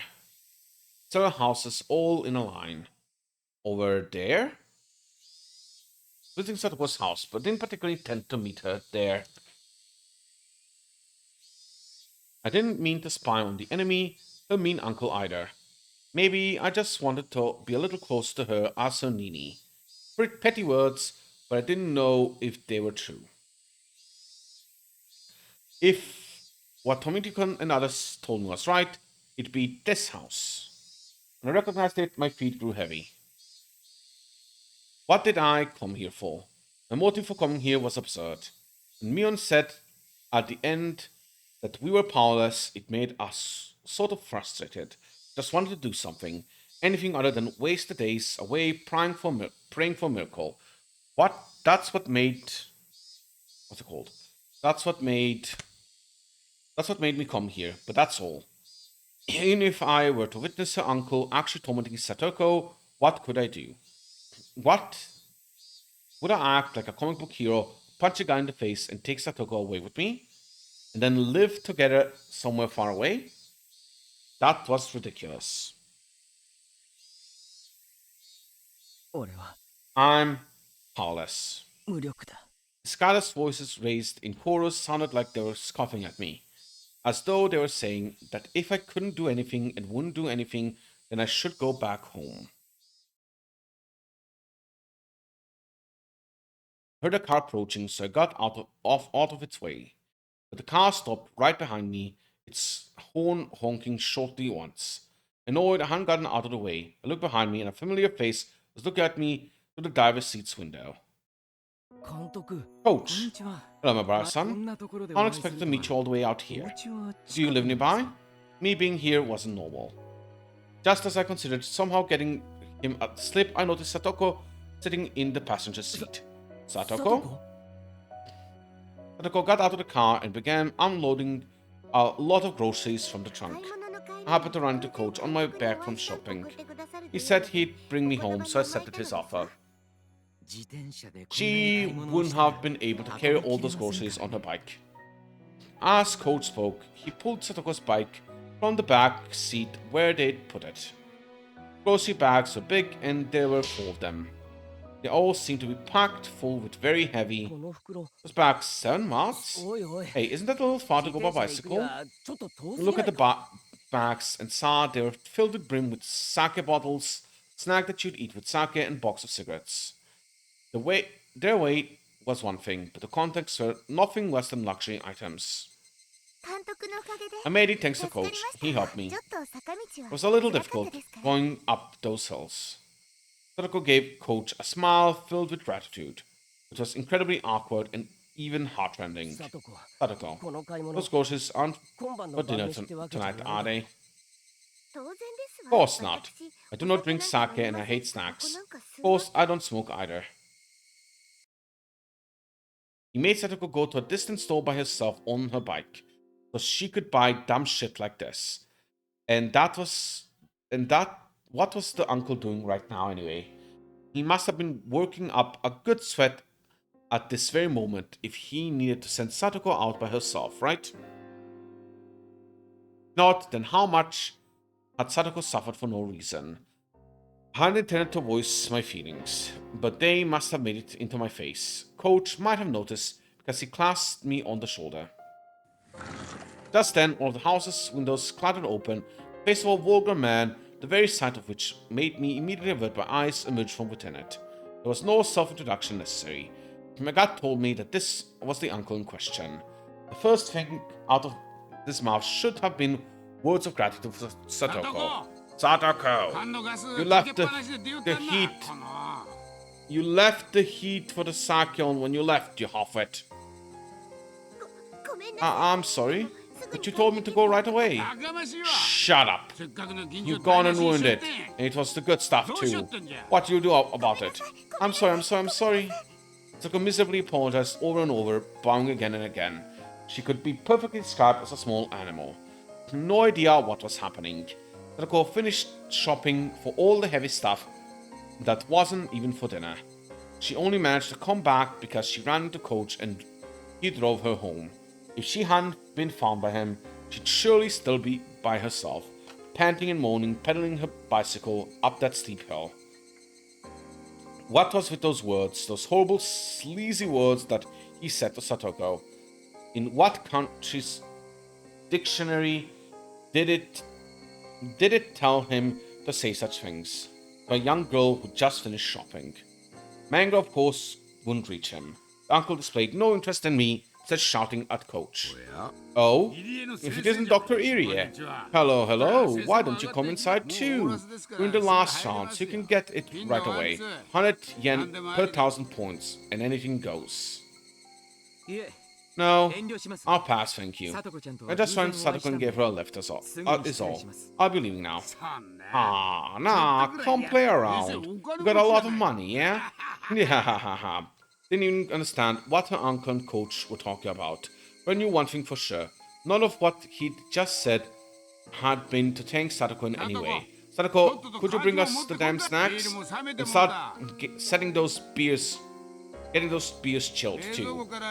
Get us some of those from the fridge.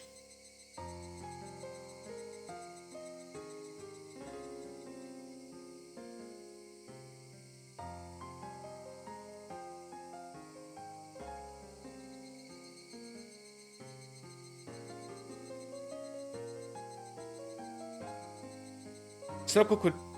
Okay. Te-chan, you're so harsh on her.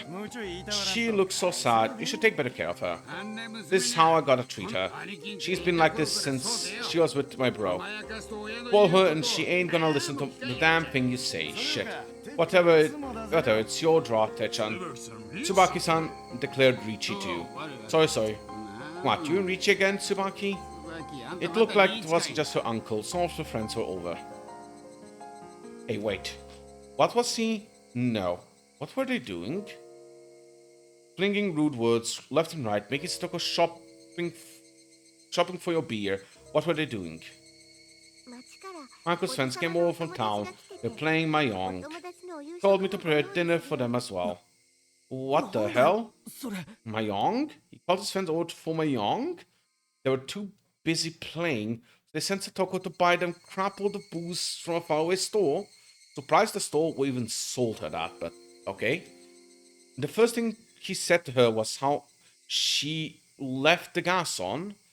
What the hell? What does that guy think he's doing? Who could get lost in some dumb game of Mahjong and Sadako to buy all this stuff? Even though Coach was listening, he pretended he wasn't. There was a line of heavy-looking shopping bags lined up on the ground next to the trunk. Mebarakun, you help too, please. Your boy, you get to carry the heavy one. Coach, you wanna let this slide? It's completely... Coach pretended he hadn't heard that violent outburst either. When I thought about it later, his reaction might have been the best thing he could do at the situation. I'll carry 2 of them myself. Come on. Help us carry them, please. The bags were packed to the brim with bottles of sake and bar snacks. They were so heavy and so filthy, so unfair. They weren't just heavy in terms of weight. They made me feel mortified. Nothing could have been heavier than that. Keiichi, there's no need to push yourself. I'll carry it. Satoko mistook my biting back, the humiliations grimacing under the weight, and offered to help. Stop it. Don't understand me. Satoko had never looked down on my physical strength in the slightest. Gah. Coach, I'm sorry for you too. It must be heavy. Not at all, answered Coach, smiling vaguely. Coolly, but I alone knew. Coach was an adult. He just knew how to keep his feelings from showing. There was even more anger than I was feeling, burning deep in his eyes. Well, haha, it is heavy. Shit. It wasn't very far to the doorstep of Satoko's house, but the bag squeezed my palms, started leaving red marks. Fully welled up in me, and the back of my throat stunk. But even if it all came gushing out, it wouldn't solve anything. So, just tightly gritting my teeth was so much, as much as I could do. Really, thank you so much, both of you. You really helped me here. After we carried them to the back door, Satoko said that was enough. Occasionally, we'd hear the repulsive laughter of the uncle and his friends from within, and my insides would seethe. I knew they were ridiculing us, and that was why it made me so mad. It made Satoko shop for all this heavy, selfish stuff, and ignored her and laughed amongst themselves as they pleased. It was deeply aggravating. Of course, Coach had felt the same way.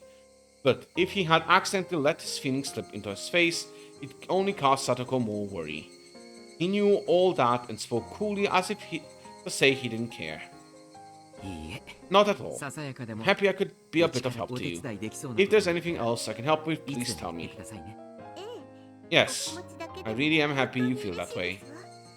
That he feels that way. Those words were sad. Satoko herself was sad and resigned that we would only help her so much. But she was right.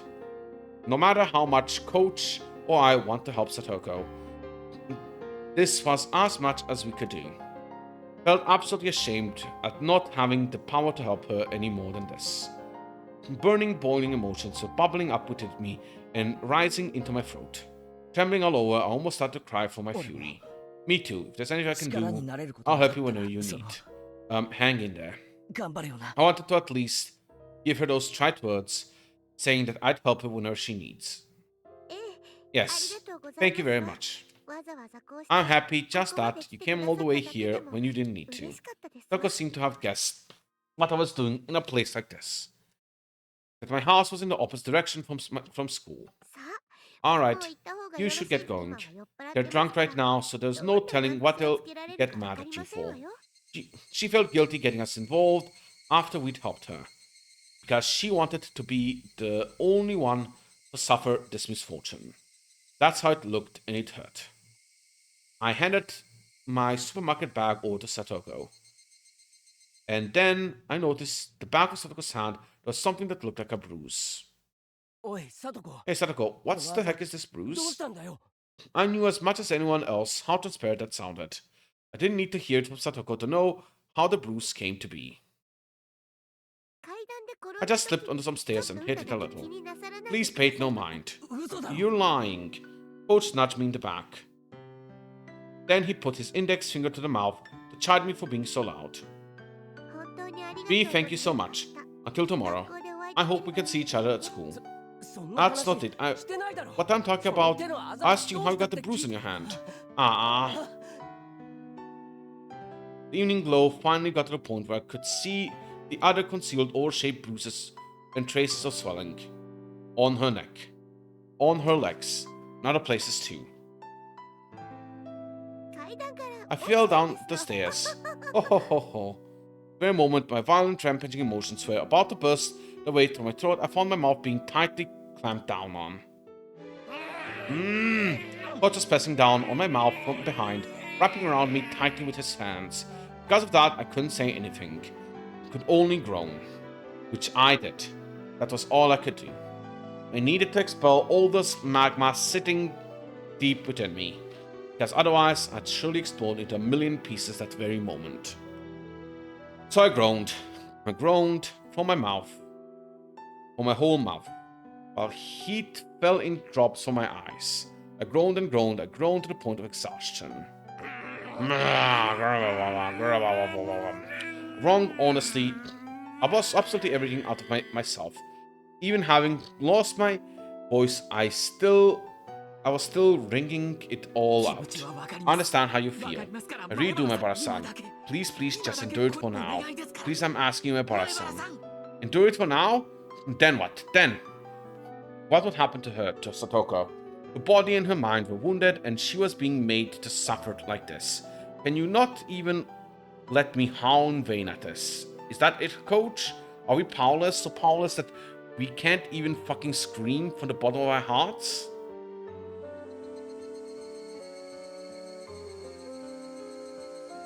The voice of the Higurashi made me calm down.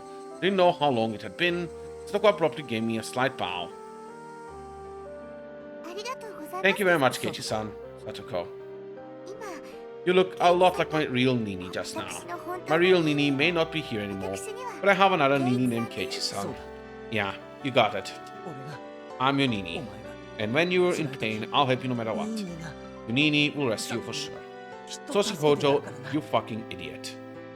If not now, then when? Satoko, he's never been in more pain in her life. If her Nini doesn't save her now, then when will he? Why did you run away? Why did you abandon her? Why did you leave Satoko behind? You don't have any right to call yourself Satoko's Nini. I won't run away. Huh? I definitely won't run away. I won't run away and abandon you like Satoshi did. No way. I will not abandon you. Slip. Tears trickled down from Satoko's eyes. And then she narrowed her eyes into a smile. Goodbye, Nini. Satoko took her right hand and awkwardly waved at me. Okay, this is making me tear up. I'll be alright. My Nini now helped me so much. So I'll be okay. I'll do my best until tomorrow. I'll be okay. So, for today, this is goodbye. There was no way I could say bye-bye, see you tomorrow. Then from inside the house came a throaty, disgusting voice. Satoko, could you bring us the snacks already? Okay, Nini, get going already. I'll be fine now. Hurry. Let's go, my brother-san. Staying any longer than this would be a bother to Satoko-chan. Coach, Nini's house is a little far away. I'm sorry to ask you this, but could you take him home? Yes, I'll do that. Coach grabbed me by my collar, and with strength, I couldn't have imagined him having dragged me away. And I, unable to oppose him, started getting further away from Satoko. She waved her hands to us, expression still dark, and disappeared through the back door. Coach got into the car first, then turned around and the narrow path and brought the passenger side door around for me. I know how you feel, so it hurts. No, I think I understand even more than you. But right now, just for now, please endure it. She understood exactly how you feel, so please endure it. If you don't, I know already. I'm sorry, thank you for before. Miki got into the passenger's seat. The car started quietly, and Satoko's house grew further and further away, the rear mirror. We made a wide turn, and then I couldn't see her house anymore. Huh? Is your house that far away? Is it the other direction from the school, isn't it? I didn't bother to reply. I would have been hard-pressed to give him an answer as to why I was at Satoko's house. Coach didn't say anything more either. For a while, the two of us were silent, the only sounds from the gravel spraying over the road as we drove. Remember how Rena said things were different than last year. At the time, she had Satoshi with her. Satoshi protected Satoko, but that less of the sparks fell onto her. But now Satoshi isn't here. Yes, that's unfortunate truth. Coach seemed to understand what I really meant when I said that. It's terribly sad, cool story. But there's a limit to our resolve, our efforts, and our assistance. It sounded like an excuse, but he was right. Even if Coach and I wanted to be people Satoko could depend on. That was all. It ended at the front door. No matter how much I shouted that I would be her Nini, no matter how much I shouted that I wouldn't abandon her, no matter how much Satoko called me Nini, I couldn't do any more than that. Where on earth could Satoshi have gone? Right, Satoshi was another story. The actual brother Satoshi was in a position to protect her far, far better than we ever could. That was the cold, sad truth of the massive gulf between Satoshi and us. I wonder what he's been doing lately. Satoshi left home. I don't know why, maybe it was because Oyashiro-sama's curse or he disappeared or something. In any case, he wasn't beside Satoko now. At the time Satoko needed him to protect her the most, he wasn't here. Why isn't he here? Satoko needs him now more than ever. A lot of people talk about Oyashiro-sama's curse, but the only thing I can say is that he ran away. One of my best friends said that one day he just never came back. He ran away without even leaving as much as a note for his sister. Satoshi-kun has been doing part-time jobs a lot. The time Satoko-chan really wanted this huge stuffed animal. It ended up costing a lot, so he was doing all sorts of part-time jobs in order to afford it. He felt so strongly about it. Everyone was whispering about how he at last wanted to get his sister a nice birthday present, and she was being made to live with such pitiful life with her uncle and his wife. In the end, he didn't use his savings for the birthday present for Satoko. Satoshi-kun disappeared and the police looked long and hard. They found that Satoshi-kun had withdrawn all his savings on the day he left. After checking it all over, they began to think that maybe he'd use his savings to go to Tokyo. Tokyo? For what? Again, all I can say is that he ran away. He set up all the money so he could run away. He was that selfish? But how could he just leave Satoko behind? He was going to run away anyway. He should have brought Satoko with him. Even now, Coach was still calm. He wasn't trying to pour any oil on the fire on my anger at all. Just waited until my anger naturally subsided. So listening to the gravel being crushed underneath the wheels for a little while, Coach spoke abruptly. Please understand, Satoko-chan left behind arrived at the same conclusion. A burden on my brother. That's why he abandoned me. He didn't take her with him when he left. How terrible must Satoko have felt being betrayed by the brother she loved so much. But Satoko-chan was a very strong person.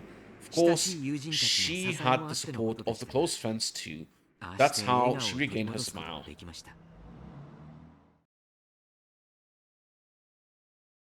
Recalled how Satoko had spoken of Satoshi so brightly when I was eating dinner with her and Rika-chan a few days ago. At the time, I didn't think any more of more of it than how pleasant their sibling love had been. But now that I think about it, I realized it was like she was peering into the distance from the top of a pile of tragic perseverance. She said Satoshi would come back for sure. And then, when he did, she wanted him to see what she was no longer a burden. Satoko isn't a burden. She's way better at day-to-day living than me. And she can do pretty much everything. Anything. I mean, she might fall behind Ren and Rika in certain aspects, but she's way more of an adult than most people. That's a result of her having worked so hard since she didn't know when Satoshi came home. Her efforts are so painful. When she lived with Rika-chan, well, Rika-chan taught her how to handle everything flawlessly. All so that she could welcome back Satoshi at any time. that she could show him she wasn't ashamed. So, when is Satoshi going to come back? Asked Coach, but knew he wouldn't be able to answer. In any case, Satoshi ran away. He left Satoko and ran away from Hinamizawa. Someone said that when you leave Hinamizawa and run away, Oshio-sama curse gets you, right? Then that made sense. Satoshi running away and his disappearance, it would obviously mean people thought it was the curse, right? And they could smile, as though it were his own fault, as though he got what he deserved. Hey Oshio-sama, where you are. Satoshi didn't vanish because he ran away. You demoned him away with your own curse, didn't you? If that's not what happened, then I won't forgive you. When did Satoshi run away? The night of Tatarigoroshi festival last year, when the aunt was killed by the deviant. A few days after that, Satoko-chan's birthday. On Satoko-chan's birthday, bang, I slammed my hands on the dashboard in front of me with all my might. Satoshi, of all days, he could have chosen to run away. Their aunt just died a few days before, didn't she? All your days of suffering were about to end one day. You were just about to start thinking about a new life, weren't you? It's wrong to be happy about someone dying. With Satoko and her brother, her birthday had come at a critical turning point. Their mean uncle had fled town and the siblings would be left alone. They should be able to be happy about this on Satoko's birthday. Satoko was probably waiting for her brother to return the whole time. Waiting for her brother to return when he did. Waiting with bated breath for her brother to return. Her hopes and dreams of a new life came to growing ever larger. But no matter how long she waited, she didn't come back. He didn't even contact her. Satoko trembling in anticipation of a great present just when would he have to face the cold, terrible truth? Satoshi, you fucking idiot. I feel my blood rising to my head in my anger at Satoshi. I was frustrated, was aggravated. I couldn't forgive him. Satoko still respected and adored her brother, and yet he so heartlessly betrayed her. Such a person wouldn't just come back now when he was most needed. Yes, no one would protect her. Not even her real brother Satoshi.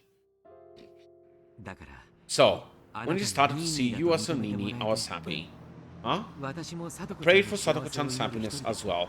But I have a position in society, and a job to do every day. I have little time that I can devote to Satoko-chan. But you're different.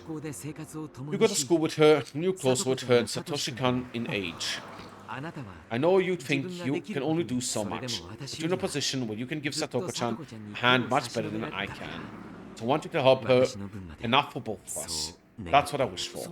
But that's, Coach, you could. Of course, with my job skills, there are plenty of things I can help with. But in the same way, there are things that only you can do for her. What I want to say is, we should both perform in every way we can. Was that a little too complicated? Coach added that, but I shook my head in response. When I heard him say he had job skills, it reminded me that he was an adult in a different position from all of us. Maybe I should ask him about it. Oh, Coach, do you know a lot about laws? No, I know even less than the average person. Why? I thought back when I argued with Mion and the others about Satoko. Our children's arguments had only left us with the conclusion that we had to wait and see. But what would an adult think? What was it? The children welfare law. As an emergency measure to secure the safety of a juvenile, they can force him or her to be separated from the parents. They can do that? So then, we could rescue Satoko from her uncle right away. Satoko-chan might not want that. Unless that person being abused wants shelter anyway, it doesn't go that far. Satoko doesn't want it? Why? Coach didn't answer me. I don't know why he didn't. It was clear as day that Satoko's uncle was being violent and treated her like a slave. So then why? I calmed down on my frenzied emotions and waited intently for Coach to answer. But he never did. It wasn't like he was pretending he hadn't heard me.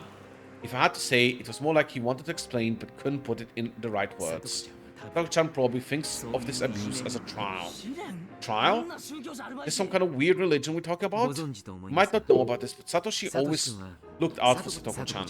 He always relied on him, and almost as though he was utterly dependent on him. I'd known for a while that Satoshi had always protected Sadako from their aunt and uncle.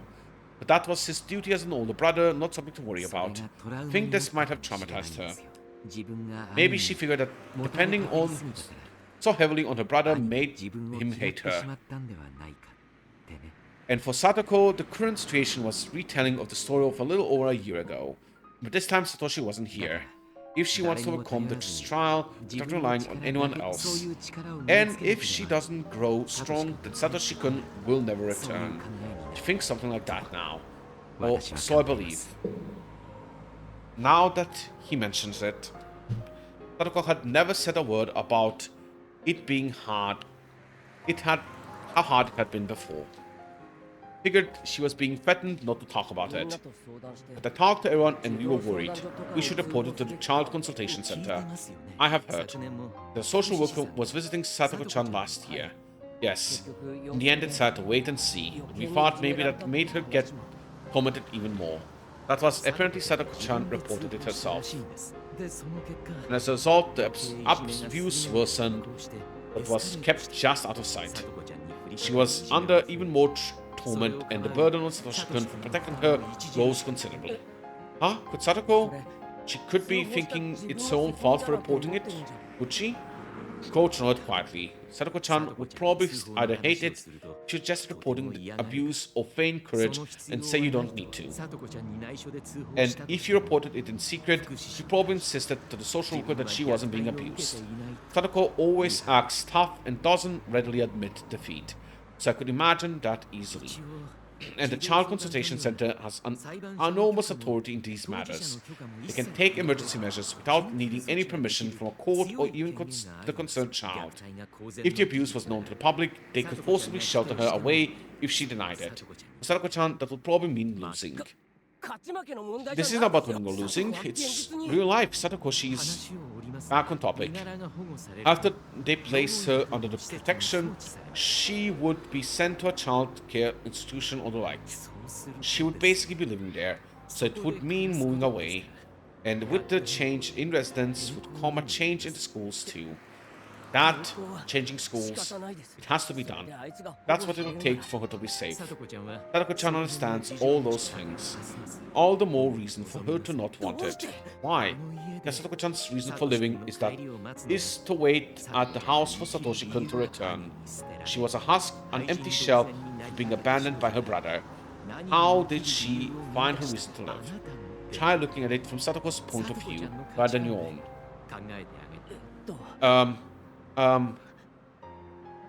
I felt he was trying to confuse me with those hard-to-understand, roundabout way of talking so unique to adults. The point was that I couldn't do anything about Satoko wanting to stay in the house, and that I should watch until she gives in. In the end, no matter what I said, Coach himself was saying to wait and see. I don't understand. What? If I feel like Satoko is in danger, and I will report it without thinking of anyone's opinion. She might not be happy with the result. She might hate me for it. But I believe that will ultimately be what brings Sadako happiness. Coach turned to me, a gaze fixed into my eyes. It was written all over his face. He was shocked at what such a young kid said. Why would you go that far? Coach, no rather normal adults, might not have understood. So I taught him the creed and the values that I believed in. Sadako is my friend, and I am Satoko's Nini. Is that enough of a reason?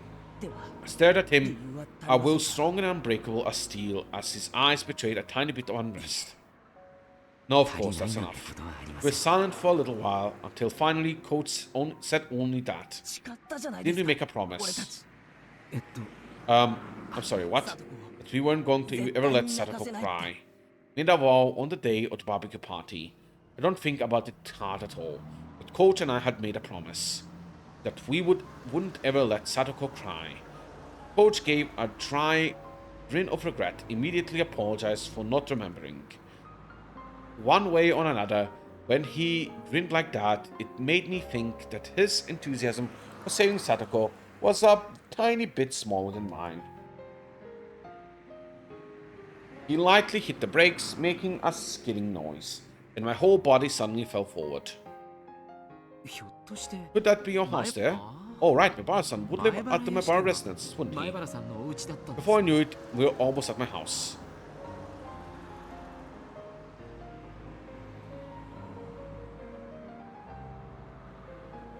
Higurashi when they cry.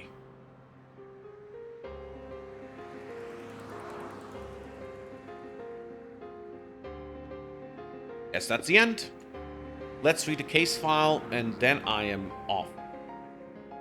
Just about perfect time as well.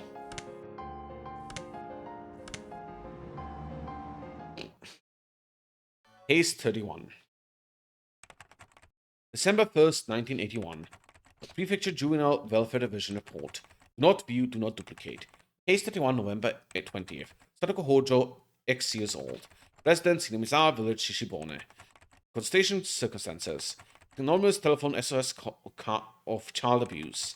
Abuse situation. Anonymous claims that a female child is suffering physical abuse by adopted parents, third guardians. Family structure X marks abusers. Adoptive father, adoptive mother, older brother, child in question. In June 1980, the child parents died in an accident and she was given to her uncle on her father's side, her father's younger brother. Child Consultation Center response. On the day of the anonymous telephone consultation, the center called the child's school and asked for her situation. Next day, the welfare officer on duty visited the child's home and heard what they had to say. Both adopted parents agreed to the center's coaching, contacted an anti-abuse network in the city. As part of the suggested coaching, a district welfare officer in the area began visiting for coaching at fixed intervals. The scarred note below it stapled the report.